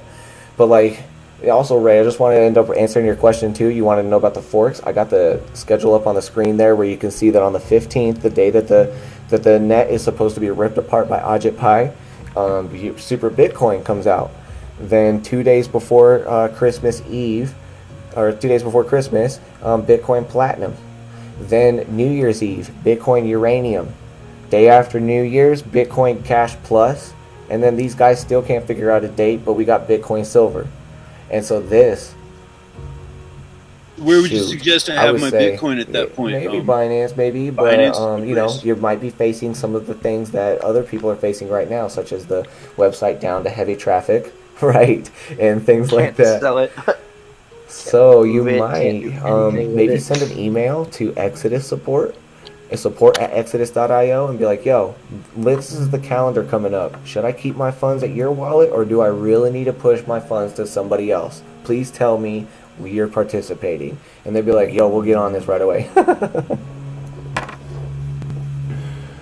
Is that something we could talk about in one of the future streams? For sure. I would actually like to try to get, like, at some point, I would like to get Exodus customer service on Discord and be like, yo, can we just ask you about some stuff, man? And, like, maybe beta test some things. And, like, when are you guys bringing back Dogecoin? Because they used to have Dogecoin on their wallet, and I loved it because I would push Dogecoin in and out of that thing so fast, because Dogecoin is a fun cryptocurrency, and like, oh my god, I had so much fun. But I think it like melted their servers. That's why they had to take it out. Yeah, I just got an email from Coinbase saying that the transaction is complete. However, on Binance's end, it's going to be another hour. There you go. Happened, guys. Sorry, I got some money in there yesterday right after you guys talked about it. Was it yesterday or the day before? Sent me the link to Binance. I put some there. I've been trading all day, all night. Yes. Let me see here. Yeah, man, it's a ton of fun. IOTA's at 550, by the way, if anybody has been watching that. Yeah, I just saw that one in the group chat. 107% Perfect. increase. Get it. That means my sell orders must have all gone through. Okay, so Let me see if I can find something here. I can't see where it's at, but like it's really good to end up seeing that the Winklevoss twins have replaced the SEC director, and like that's gonna, in my opinion, it's gonna be a good thing for cryptocurrencies because they're a lot more crypto involved and they've been around and they're younger mindset. So like they'll be able to end up seeing like they'll be able to bridge the gaps between all the generations there, but at the same time, you know, they've kind of alienated themselves from what a lot of people need, and they need to end up seeing the transparency. They need to see the equality coming out of these things. So, yeah, like, I don't know, like, it's going to change things big time, but I also think that, like, you know, there's nothing that we could do about corporate capture, and that's what happened here. Corporate capture. When you get ignored by a corporation, and after a while you want to end up taking it over, you'll just end up hiring lawyers, or you'll end up hiring a whole different slew of people to end up taking it down. So like, yeah, that's what they did. It's too crazy. It's too crazy. So rich. Yeah. Or do you know anybody who has a Keois capsule? No, what's that? Cold storage wallet. Just curious because, you know, I've got this project that I'm working on, and I'm nice. No, I haven't heard of that, but yeah, like, I'm definitely looking into some other things right now for the hardware wallets. And yeah, man, like, you know, I'm definitely gonna be able to get around here like in the next like couple days I gotta get through my emails, and I'll be able to look through like that project that you sent me as well. Yep. You'll be at Starwater tomorrow, yeah? Fresh. Well, Yeah, I'm totally interested in looking at it. So yeah, guys, like, this is good, and I'm glad that we were able to end up talking about some of this stuff here. Free society is something that I'm really gonna be excited about pushing on this channel too, about how Roger Ver is purchasing sovereignty from a government. And you know, what do you think about that, guys? Like, if there was like a country out there that was so big that Bitcoiners decided to give them so much money that they were like, all right, we'll just cut out like a fourth of our country and let you have your own country, and we'll recognize you. It's like Iceland should do that. They've been the Yeah. most sovereign Do you know about nation Aurora for the coin? longest. Oh, yeah, No, so I it's don't. a Is coin that that I have to say it's kind of sad. It kind of failed, but what I'll say too though is that it's a project that was close to my heart because I loved what they were doing. Hey, actually, it's not funny. It's not failed so hard. I just haven't checked on this in a while. So basically, what I'll say is that Aurora Coin is a project that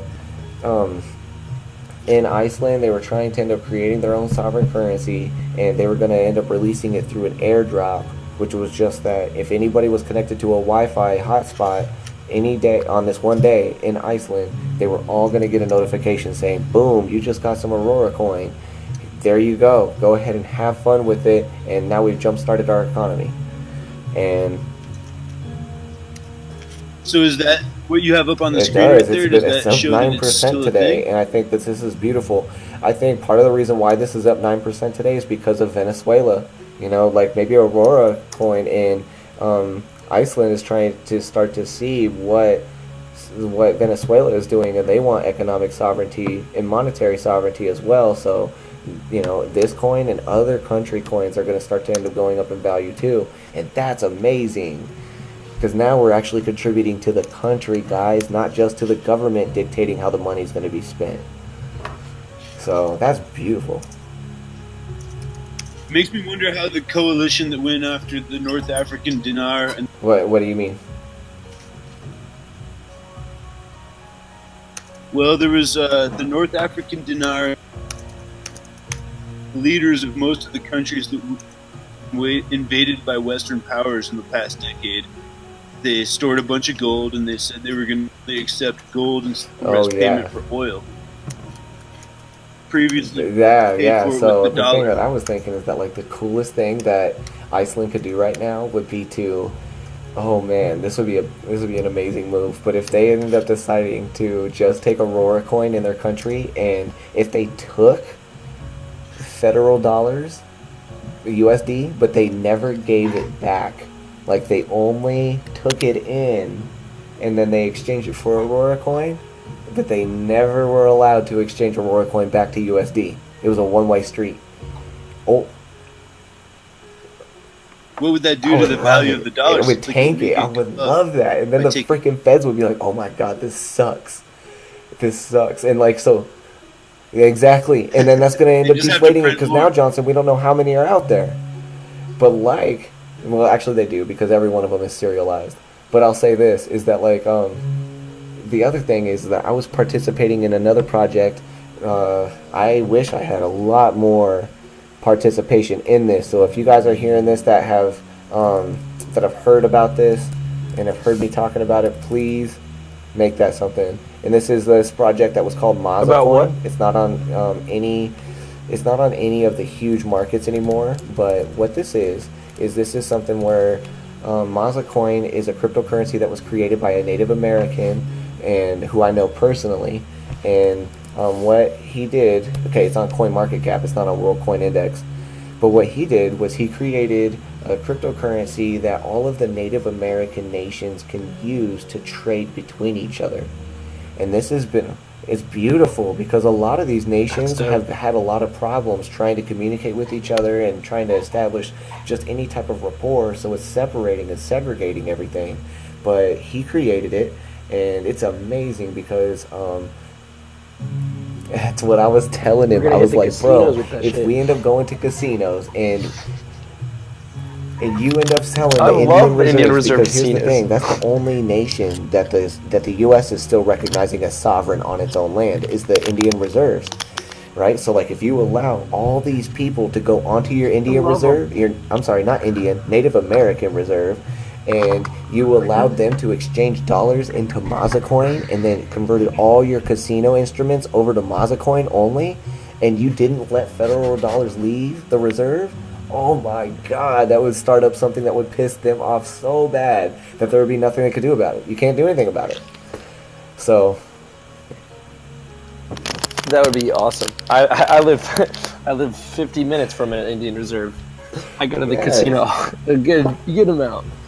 Shoot. Just for fun. Not a lot of money. Yeah, but man, just, have fun, bro. And like that's what I'm fun. saying too, is that like that's a beautiful way of like not even creating war, but just telling our government, hey guys, I'm neutral to you. I'm not against you, but I'm just not attractive to what you are doing right now. So I'm gonna hold my value in an alternative currency. And that is really the point that I'm getting to with this channel, is that like, guys, we could do this all without blood, without guns. We just hold an alternative currency and it makes them irrelevant by default. So, yep. I love it. Hey, do you know anything about this? If an Indian nation that maintains its sovereignty buys land, That's that a great land question, then and I don't sovereign know. land? It all depends on this. There's so many variables that it's all going to depend on like one of those reason, record, and circumstance type things. So wherever the land is, whatever the nation is, and the nation that it's trying to claim that land from, how willing to recognize that new nation it is. So if it's willing to recognize a new nation pretty well, then shoot, they're going to be able to start up their country and not really have any problems. And that's a beautiful thing. But, you know, also like if that place has like a dictator or somebody in it that really wants to exercise their power and they're thinking very obsolete and they're still trying to control their people, then they're not going to allow this type of opportunity to happen where a new country could start up and possibly, man, do something so amazing that it could benefit the oppressing country. But that's usually what happens. So there are a few places in the U.S. that sovereign nations have been recognized, and I'm still debating whether or not I'm going to speak on stream about my experience with those types of things. But you know, like there'll be times where maybe in just like in person that we could talk more about that type of stuff, because it goes deep. But when you learn about those things, like it really helps open your eyes up to like how this world runs. So, yep, it's all where it is. And like, I honestly like kind of want these countries to drop their borders, and that's what I foresee other people doing at some point. Like, if Venezuela was to just be like, look, we're going to end up trying to drop our borders, and we're going to try to work with the people around us to allow just free commerce, free trade, things like that, then, you know, that's going to end up starting up some type of economic, like, just like diamond that everybody's going to be like, wow, let's go over to Venezuela because that's the hot spot right now. Even Dubai would get jealous of it. Like Dubai right now is trying their hardest to do all this stuff that I'm talking about. Like they want to attract people so hard. Like they're putting their whole government on a blockchain. They're like so many things. Like there's so many things that they're trying to do, but you know, at the same time there's a lot of control with that. So the first nation that just kind of steps back from it all and is all like, you know what? It's time to give this back to the people. That's going to be the first nation that's going to rise, and I think Estonia is the closest one to doing it right now, because their president is very, his heart is really open, his mind is really open, and he's leading his people that way. Yeah. So yeah, man, like getting cool. Estonian citizenship and things like that's going to be like a hot commodity going forward. And here's another thing that we'll get into later on, is that like, you know, your sovereignty is taken up right now completely by one government. And that's why it's very important for us to be diving into later on streams about dual citizenship, multiple passports, things like that. Because that way, when you end up having another passport and another citizenship in another country, in my eyes, you're actually giving yourself like the best life insurance policy you ever could ask for, because now you don't have one government dictating everything for you. So yeah, man, like just think about those types of things, because there's a place in the Bahamas or somewhere else, not in the Bahamas, my bad, there's an island that you can buy citizenship with for like, at the time it was like 40 Bitcoin. Now it would probably be worth like 25 Bitcoin with the way that the price has gone. But like, you could buy citizenship with Bitcoin and they'll just let you be a nation, let you be a citizen there, let you give you a passport, give you everything. And at some point, if you don't like the way things are run over here, just go ahead and go over to where you also have a citizenship. And that's my favorite statement to the government, is to be like, look man, like I'm gonna do this in a calm way and I'll come back, you know, when you make this attractive. But right now, this whole healthcare thing, holy crap, man. Like, it's like you want me to end up paying $900 to $1,500 a month just to keep myself looking good, and I don't even like the doctors. Like, I'm a hippie. So yeah, like, that's not attractive to me. Like, if I was to go to another place that doesn't require that of its citizens, oh, beautiful, baby, then I'll end up hanging out over there. Because life is short. So that's how this world is starting to open up. And like, yeah, like that's the point that I want to get across to people. And it's all about like the spirituality and the vibrations that we hold too. And like, we won't even be able to see these things like this if we don't get rid of our programming and our conditioning that we have. So, yep, like that's just kind of like the ways that I see it, man. Does that answer your...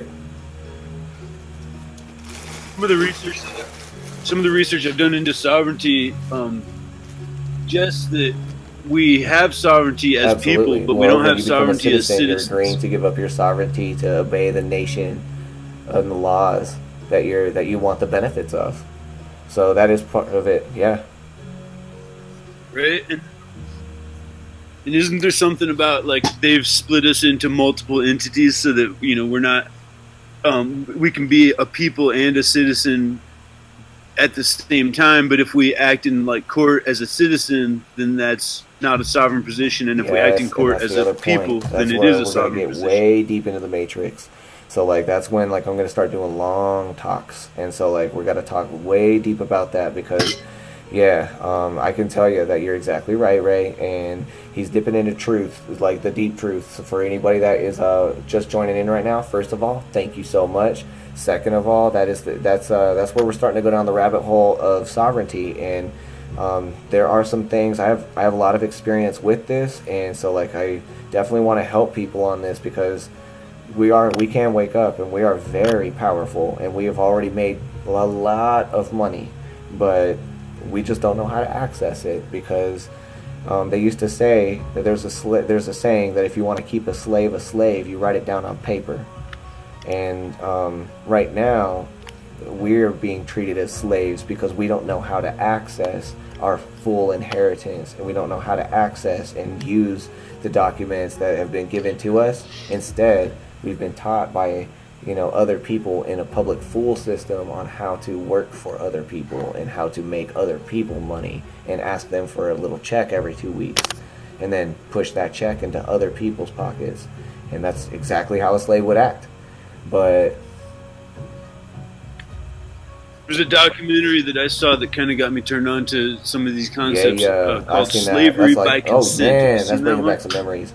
That's a good one, dude. And like it's one that doesn't leave you feeling good, but it really wakes you up. So like those ones they're necessary, and slavery by consent is completely it, guys. Like that's it. We're losing our sovereignty by consenting to this type of stuff, and that's why last night I was getting real passionate about it.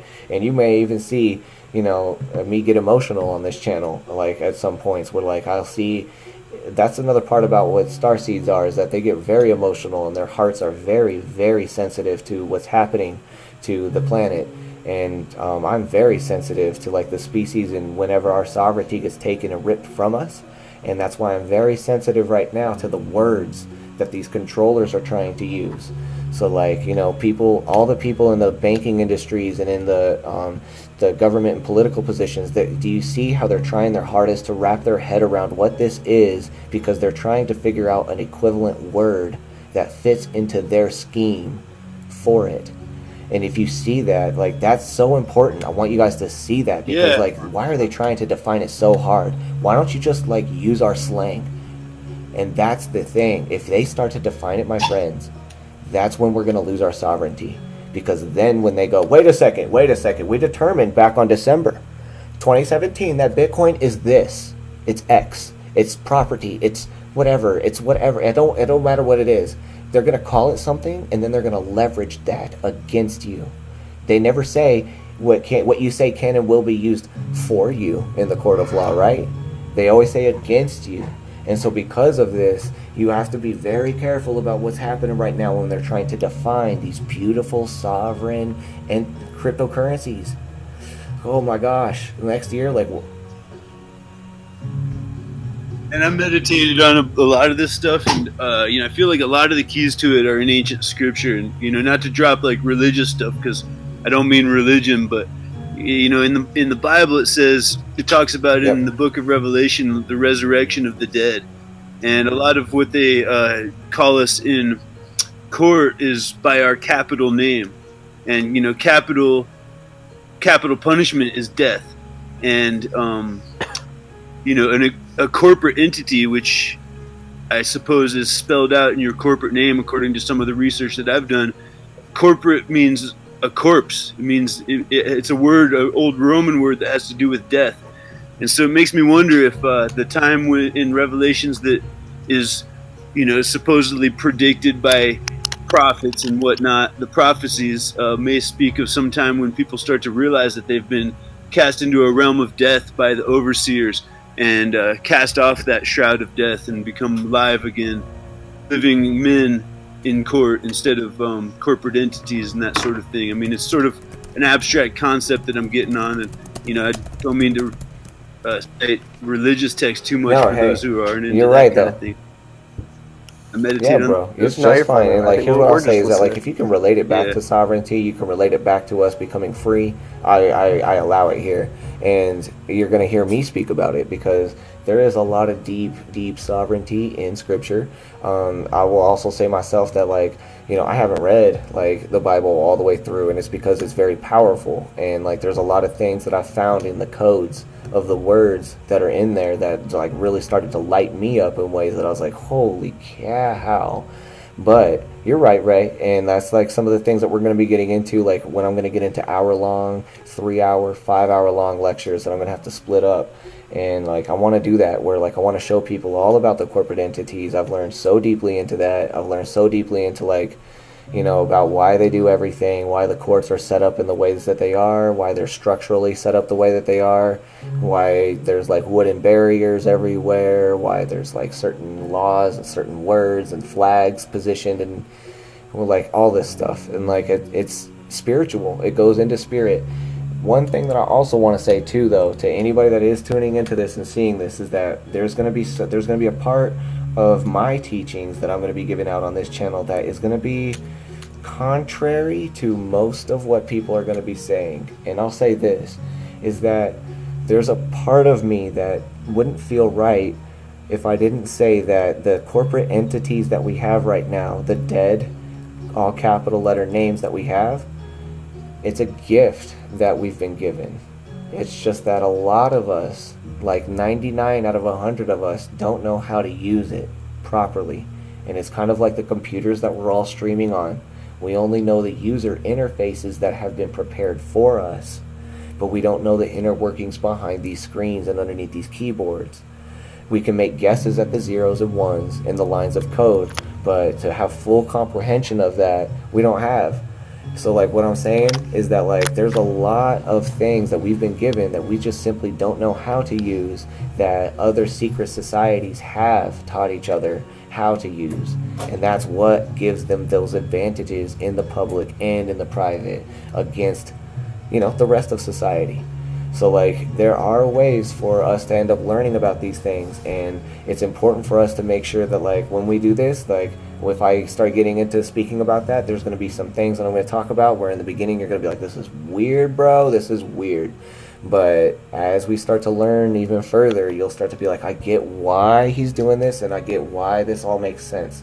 And this makes such perfect sense, and I'm so grateful to be tuning into this. So yeah, it is the real knowledge, and it's part of why I'm trying to get this whole thing set up and ready so that the stream can be going. And like I want to have people ready to learn this stuff, because man, it's gonna free us fast. And once you learn it, you can't go back, man. Like it's like turning on, it's like opening the book, the doors of truth. Like you cannot close it once you've seen it. So know anybody who's ever had to test their sovereignty in the court of law? Absolutely. You're talking to somebody that's had guns pointed to him, all kinds of things, and it had to end up explaining their sovereignty. And that's why, again, like it may sound very weird, but I also try to always speak in case any government entities are watching this right now, or in the future if you at all watch this. Make sure that you know that, for the record, I am neutral. I am a non-combatant in the public. I am not for you. I am not against you, but I am completely 100% neutral. And That's basically the stance that I have to hold in order to basically not give up any more sovereignty. But I'll tell you this, it's a constant juggle. It's not something that you can like win overnight. It's not something you can have, and it's something that you always have to kind of work with. So it's like you could almost say that it's kind of like a dream that we kind of work towards right now, that someday is going to be fulfilled, and it just feels good to work towards it. So I'll help. I love to help people with this, because that's what it means. Like when we become sovereign, then I know that I could count on you guys to make your own decisions, to be doing your own thinking, your own research, and then the whole planet's going to start to benefit from your thoughts and from the things that you do. And that's what we all need to be doing. Gosh, that's why I'm here. So like I'm here to help you guys regain sovereignty. Every single person that tunes into this. My next thing that I really want to get on the stream is subtitles. And I want to get it in like every language. So like if we could get like people in Korea and Brazil and Venezuela to look at this, like somebody was looking at this and they were commenting on Twitter or something the other night in a language that I didn't understand, and I was like, oh man, I wish I had subtitles so that they could see that not every American believes what Trump is spitting.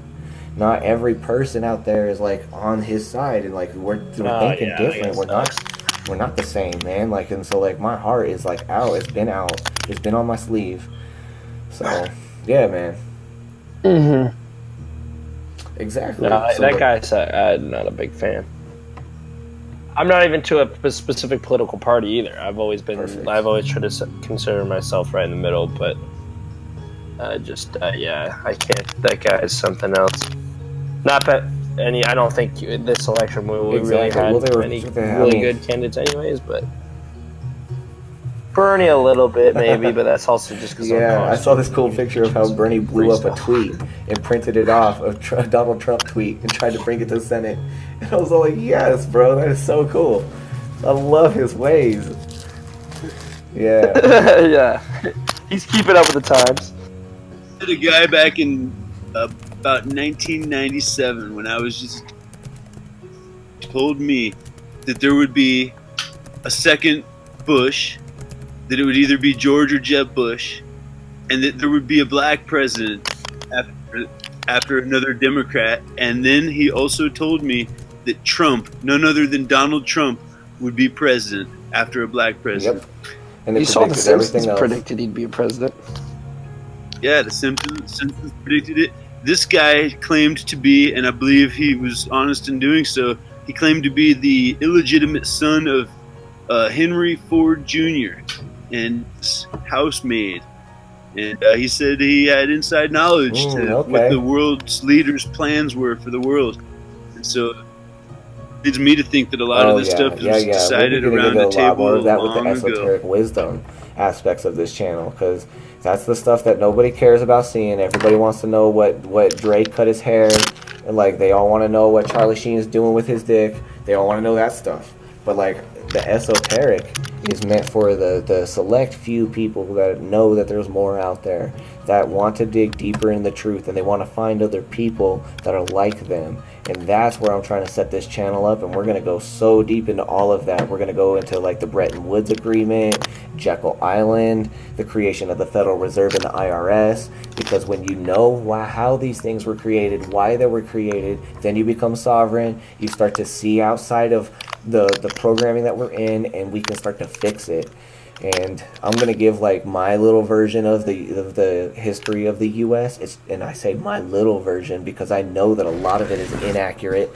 And now at this time in the world, after we've seen this last election, you guys, like it's hard for me to believe like most of the stuff that I've been reading my whole life. How do you know if it's really true? We've all been getting propaganda for so long. So like we only can ask our hearts, you know. And like when you were saying I was meditating on these things, that's really the only place that I can start getting my real data from. So it's all spiritual. 100p. Hey, yo, I love listening. But I gotta get up early tomorrow and got more finals to study for. So I'm not that I'm not interested, and not that I don't want to hear it. I actually was this why I stay. I think it's awesome. I love hearing stuff. But yeah, I just gotta go, y'all. But I'm gonna try to catch in this week. I can tell you Friday night and Saturday night you probably won't hear, just because I got my final that night. Friday night's the night before, but I'm gonna try to tune in. I'm $10 anyway, so I'll try to come in to the Twitch. These next 2 nights before I gotta just really buckle down. And then after that, when I'm on break, bro, excellent, that whole bro. month of Hey, December, I love it, man. I'll try to be on. So here wait, as so much as Taylor, possible. do you do the investment banking or is that Sam? Nice, bro. Okay, I love that. Like, I love that we have you on this channel and that you're participating as well, man. And I appreciate it. And the next thing is, we'll be sending you good vibes tomorrow, Thursday, and Friday. We'll be hoping, man. Let's hope that Taylor like just smashes through these quizzes right now, these finals, and he's gonna finish probably before everybody else in class. And it's not even gonna really end up being any sweat. He's gonna be like, dang, let me just go get a Red Bull. I thought that was hard. So. Absolutely, my friends. Yeah, man. Thank you. I really appreciate that, bro. Good luck with your finals, too. Yep. Good night, bro. Thanks, man. I really appreciate y'all. I'll catch y'all later this week. Yeah, and Ray, I'm so glad that you're able to get your man. mic fixed, man. So now we get more time to hang out tomorrow, and like, yeah, you could be part of this too. So, yes. Yeah, it feels good. I think I got it all figured out. It was in the voice channels corner of the Discord app that I wasn't hitting all the right buttons, so I think I got it figured out and memorized. I'll be getting through on trying to read that document as well, so that way we can talk more about that. But yeah, bro, like I love that, like the help that you've been giving to this channel, because like it's keeping me fired up, because I'm all like, man, this is great. I was telling my girlfriend, I was like, man, we got an investment banker hanging out with us right now who's studying things, and like this is so amazing. So. Love this channel, man. It's great. I mean, I've been so like looking forward to it every day, man. What are the things that you do like, and what are the things that we could improve on?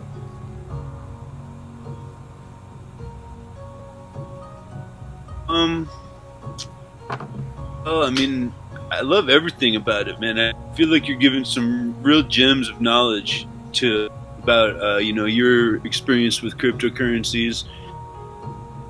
For instance, the other night you guys mentioned that the IOTA thing was popping off on Binance, and I went over there, put some money, made a couple $100 just trading, buying low, selling high, and that's just such a huge blessing. It's the first time I've ever gotten on an exchange and traded in cryptocurrencies. So that's just awesome. And I'm still trying to wrap my head around mining. From a beginner point of view, I feel like a lot of what you guys are saying is a little bit over my head. Keep on tuning in. Like Mango's like super into that too, and like when he keeps asking questions about that and he's exploring it, like it's helping me explain it as well in different ways. So like, no, I don't have any problems. Like as well, like just like throw it out in chat and be like, yo, could you explain more about that part? Or I didn't quite get that. Could you say that again? Or I don't fully get it. I want to explain it in a different way, because I love that. And when other people start to see this, and if they see the replays, they'll be like, man, this is really good. And I'm just grateful that I'm able to finally comprehend what mining is now, thanks to this guy Ray getting into the chat. Yeah.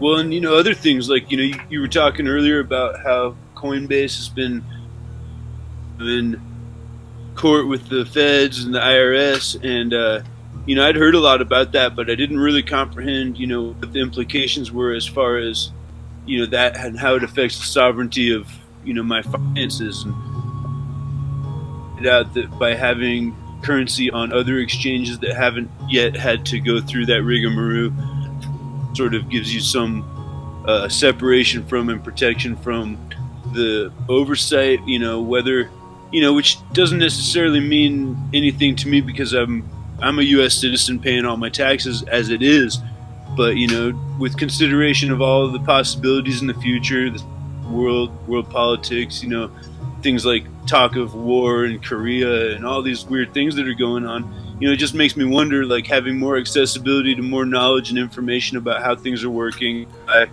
Yeah, bro. Okay. Well, hey, dude, I really appreciate it. I thank you for this feedback. We're gonna end up doing so many more things to try to like increase like the channel, like just the fun and stuff. And like, I've now learned about Twitch bits, which if anybody else is watching, like you're probably like laughing so hard now, because like I just learned what this is. But every time that you put my stream on and you see those ads at the beginning, those ads are actually paying you in this currency called bits, and the bits are things that you can spend in the Twitch chat to make the whole Twitch stream like react to you. And so like there are things that like we're gonna start doing where we can have contests, and we can do things like during the streams where like the person that chats the most is going to end up getting rewarded like a little bit of Ethereum or something like that.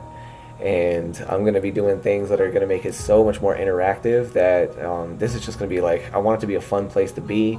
And then eventually, you know, the Discord room, even when I'm not streaming, like it's just going to be an awesome place where like we can open it up, and like there'll be chats in there where you're going to find out more things, not just IOTA, but everything. It'll be like, hey, this has just received a huge amount of volume on this exchange. Put it in order now and you'll probably be able to make at least 20% profit. So, yeah. Oh, and on that note, it looks like I've gotten notification that my payment, my like deposit has gone through Binance. This is the beauty of the new world. Like, you're able to end up sending this money over. You didn't have to ask anybody about it. You didn't have to worry about, like, if the banks are open and if you're going to be considered a terrorist. And now you can freely trade. So that's great. Yeah, I'm going to get on Binance myself and then play some trades here soon. I was noticing it seems like it was so busy today because the U.S. market was getting in on, you know, what they heard the day before that people took a little time to act on. And I feel like right now everybody's gone to sleep. The traffic is sort of quieted down on the website. Yep. And I assume that right now it's like the Asian market and... You're exactly right. Like back in like... yeah, mostly the Asian market that's trading. Like 2013, 2014, I would stay up. My sleep schedule was completely opposite of everybody in the U.S. because it was so fun to be on the exchanges when everybody in the Asian markets were on, because they would go wild and like all the chat boxes would be going wild, and I would learn so many things about cryptocurrencies and trading and mining and the next thing that was coming out and like the next coin that was about to be pumped. You would literally see people pump up a coin and then dump a coin in like an hour, and it would happen over and over and over again, and it was amazing to see. So that was back in the way Wild West, because right now people are still saying that it's the Wild West, and I half agree with that. But I also want to say that, like, you know, if in Detroit they're throwing somebody in jail for unlicensed money businesses because he bought Bitcoin on Coinbase and resold it through local Bitcoins, that's sad. And like that means that like we don't have our sovereignty right now with this. And if we let them further define these words and then codify and legalize these words, then yep, it's going to be over. And we're going to have to figure out something new. Yeah.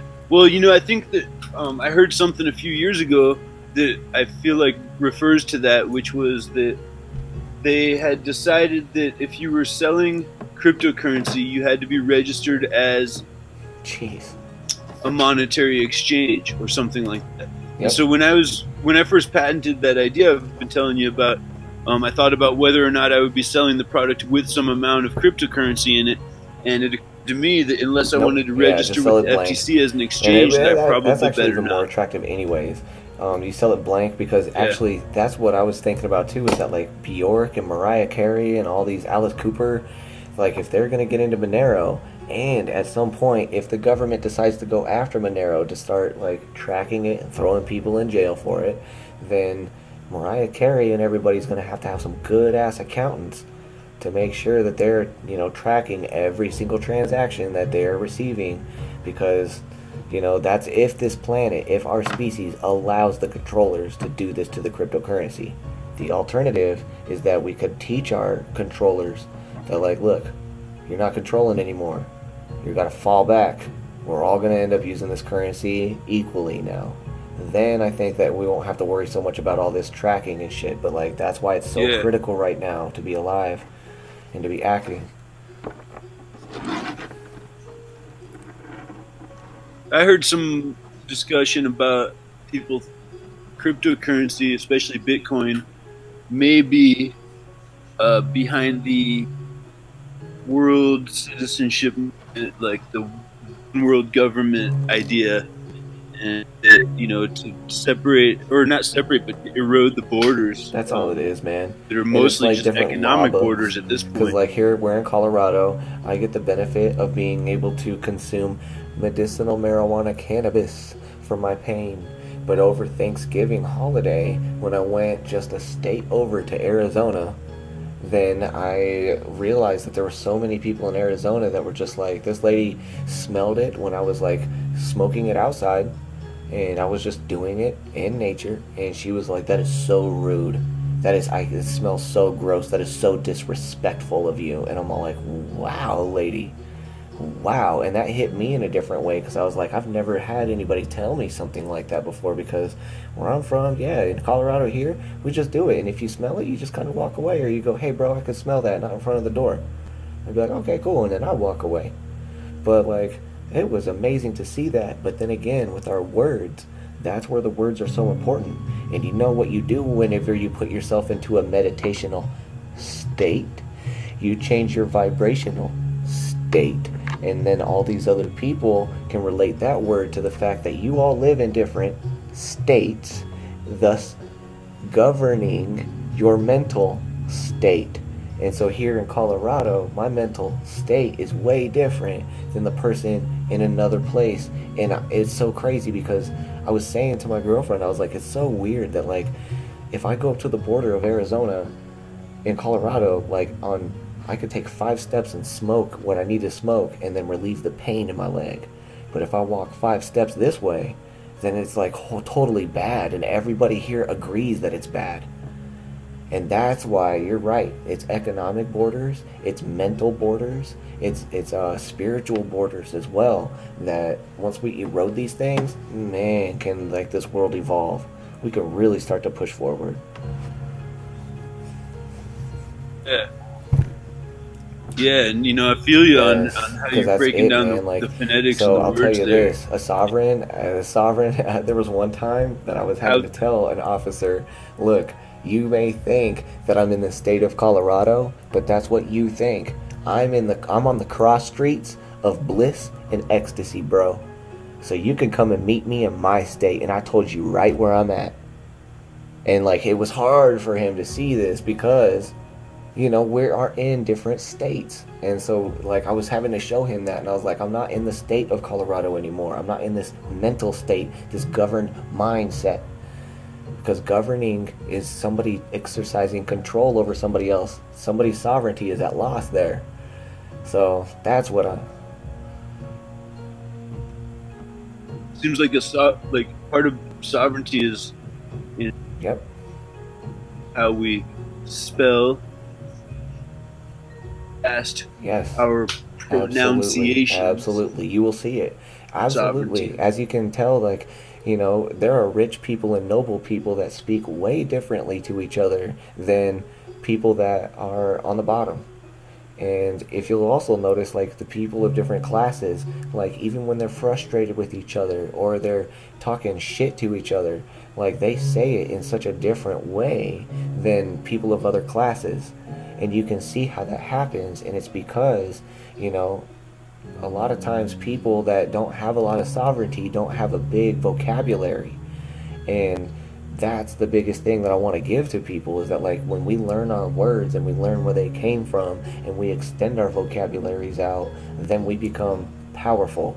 With every new word that we get, we can use it, we can communicate it, it's a vehicle to get an idea across. None of you guys that are listening to this right now, even you, Ray, anybody that's listening, you wouldn't get any of these things right now if you didn't agree on the same vehicles of words that I'm using.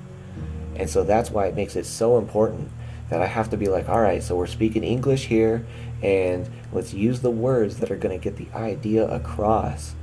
And yeah. Well, and let's look at what English is for a second.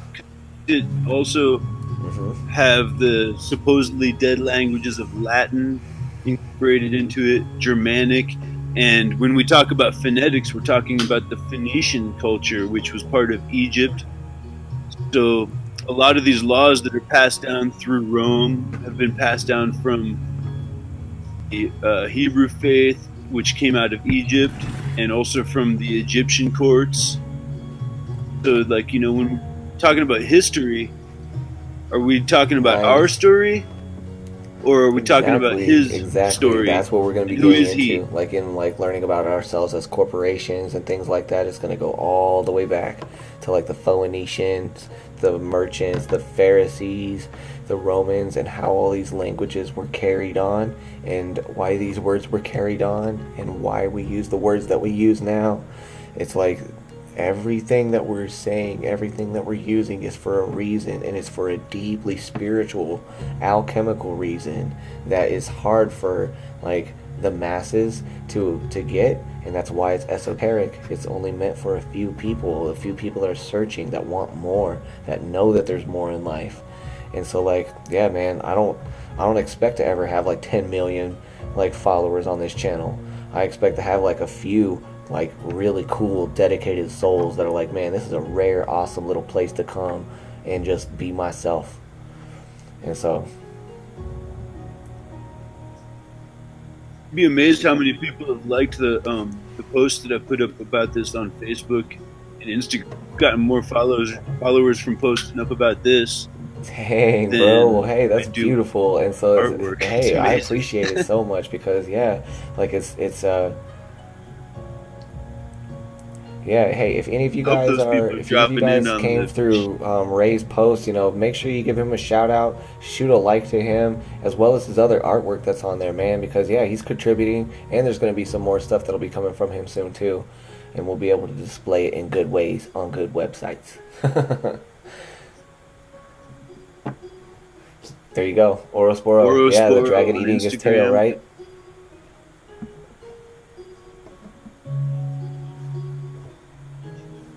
Symbol of times that we're living in, and it's an ancient alchemical symbol. Snake eats its tail when it gets so hot that it can't stand crawling across the land anymore. I love that you said that, because like right now we're doing crypto news. Okay, I love that. That's great. But here in a little while, like in a few weeks, we're going to start doing stuff where it's going to be late night sessions where we're going to do like a 3-hour stream all about the Ouroboros. And I'm going to pull out a whiteboard, and we're going to go deep into books. We're going to go into 12th century books, 13th century books related to, you know, religious texts. We're going to put it all out there, man, and like just study the symbol and study how it's been used in architecture and on all these Gothic churches and things like that. And that is going to be an awesome, those are when the streams are going to get so awesome, and I want to get the chat so lit with people just being like, yo, I love this right now, this is crazy, like I stay up in the middle of the night to watch this. So I kind of want to make it hard to watch, you know, but the dedicated people would be like, man, I don't miss this because this stuff is so damn good. And I'd be like, yeah, exactly. And like, yeah, I want you to be participating in on that too, especially since you're already studied in on it and practicing. Because yeah, that coconut oil and things like that, when I walked in on that, I was like, man, this is so cool, this is so synchronistic, this is exactly where I need to be.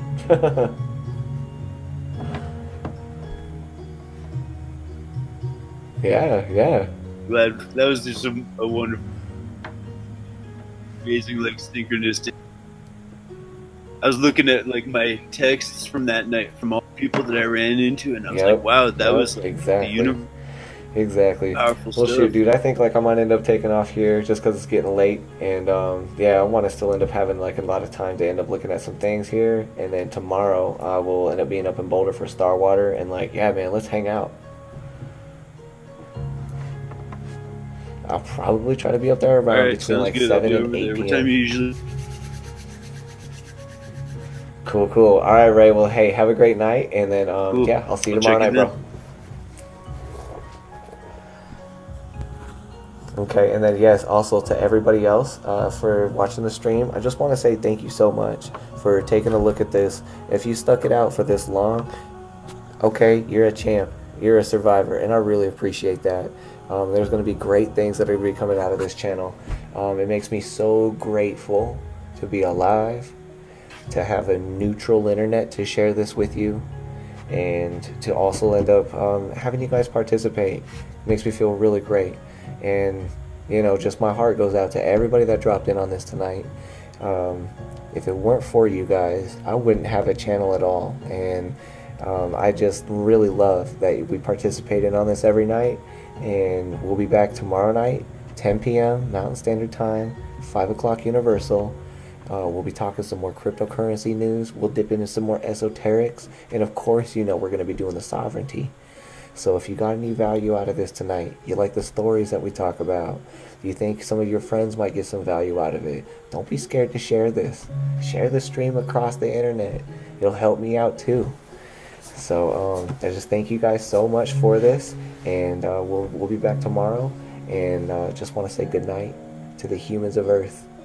And I hope that you guys do something with each other where you express some love. Go out there and do something unconditional to one of your brothers or one of your sisters of the same species. So this is Sovereign Starseed signing off. Good night, Earth.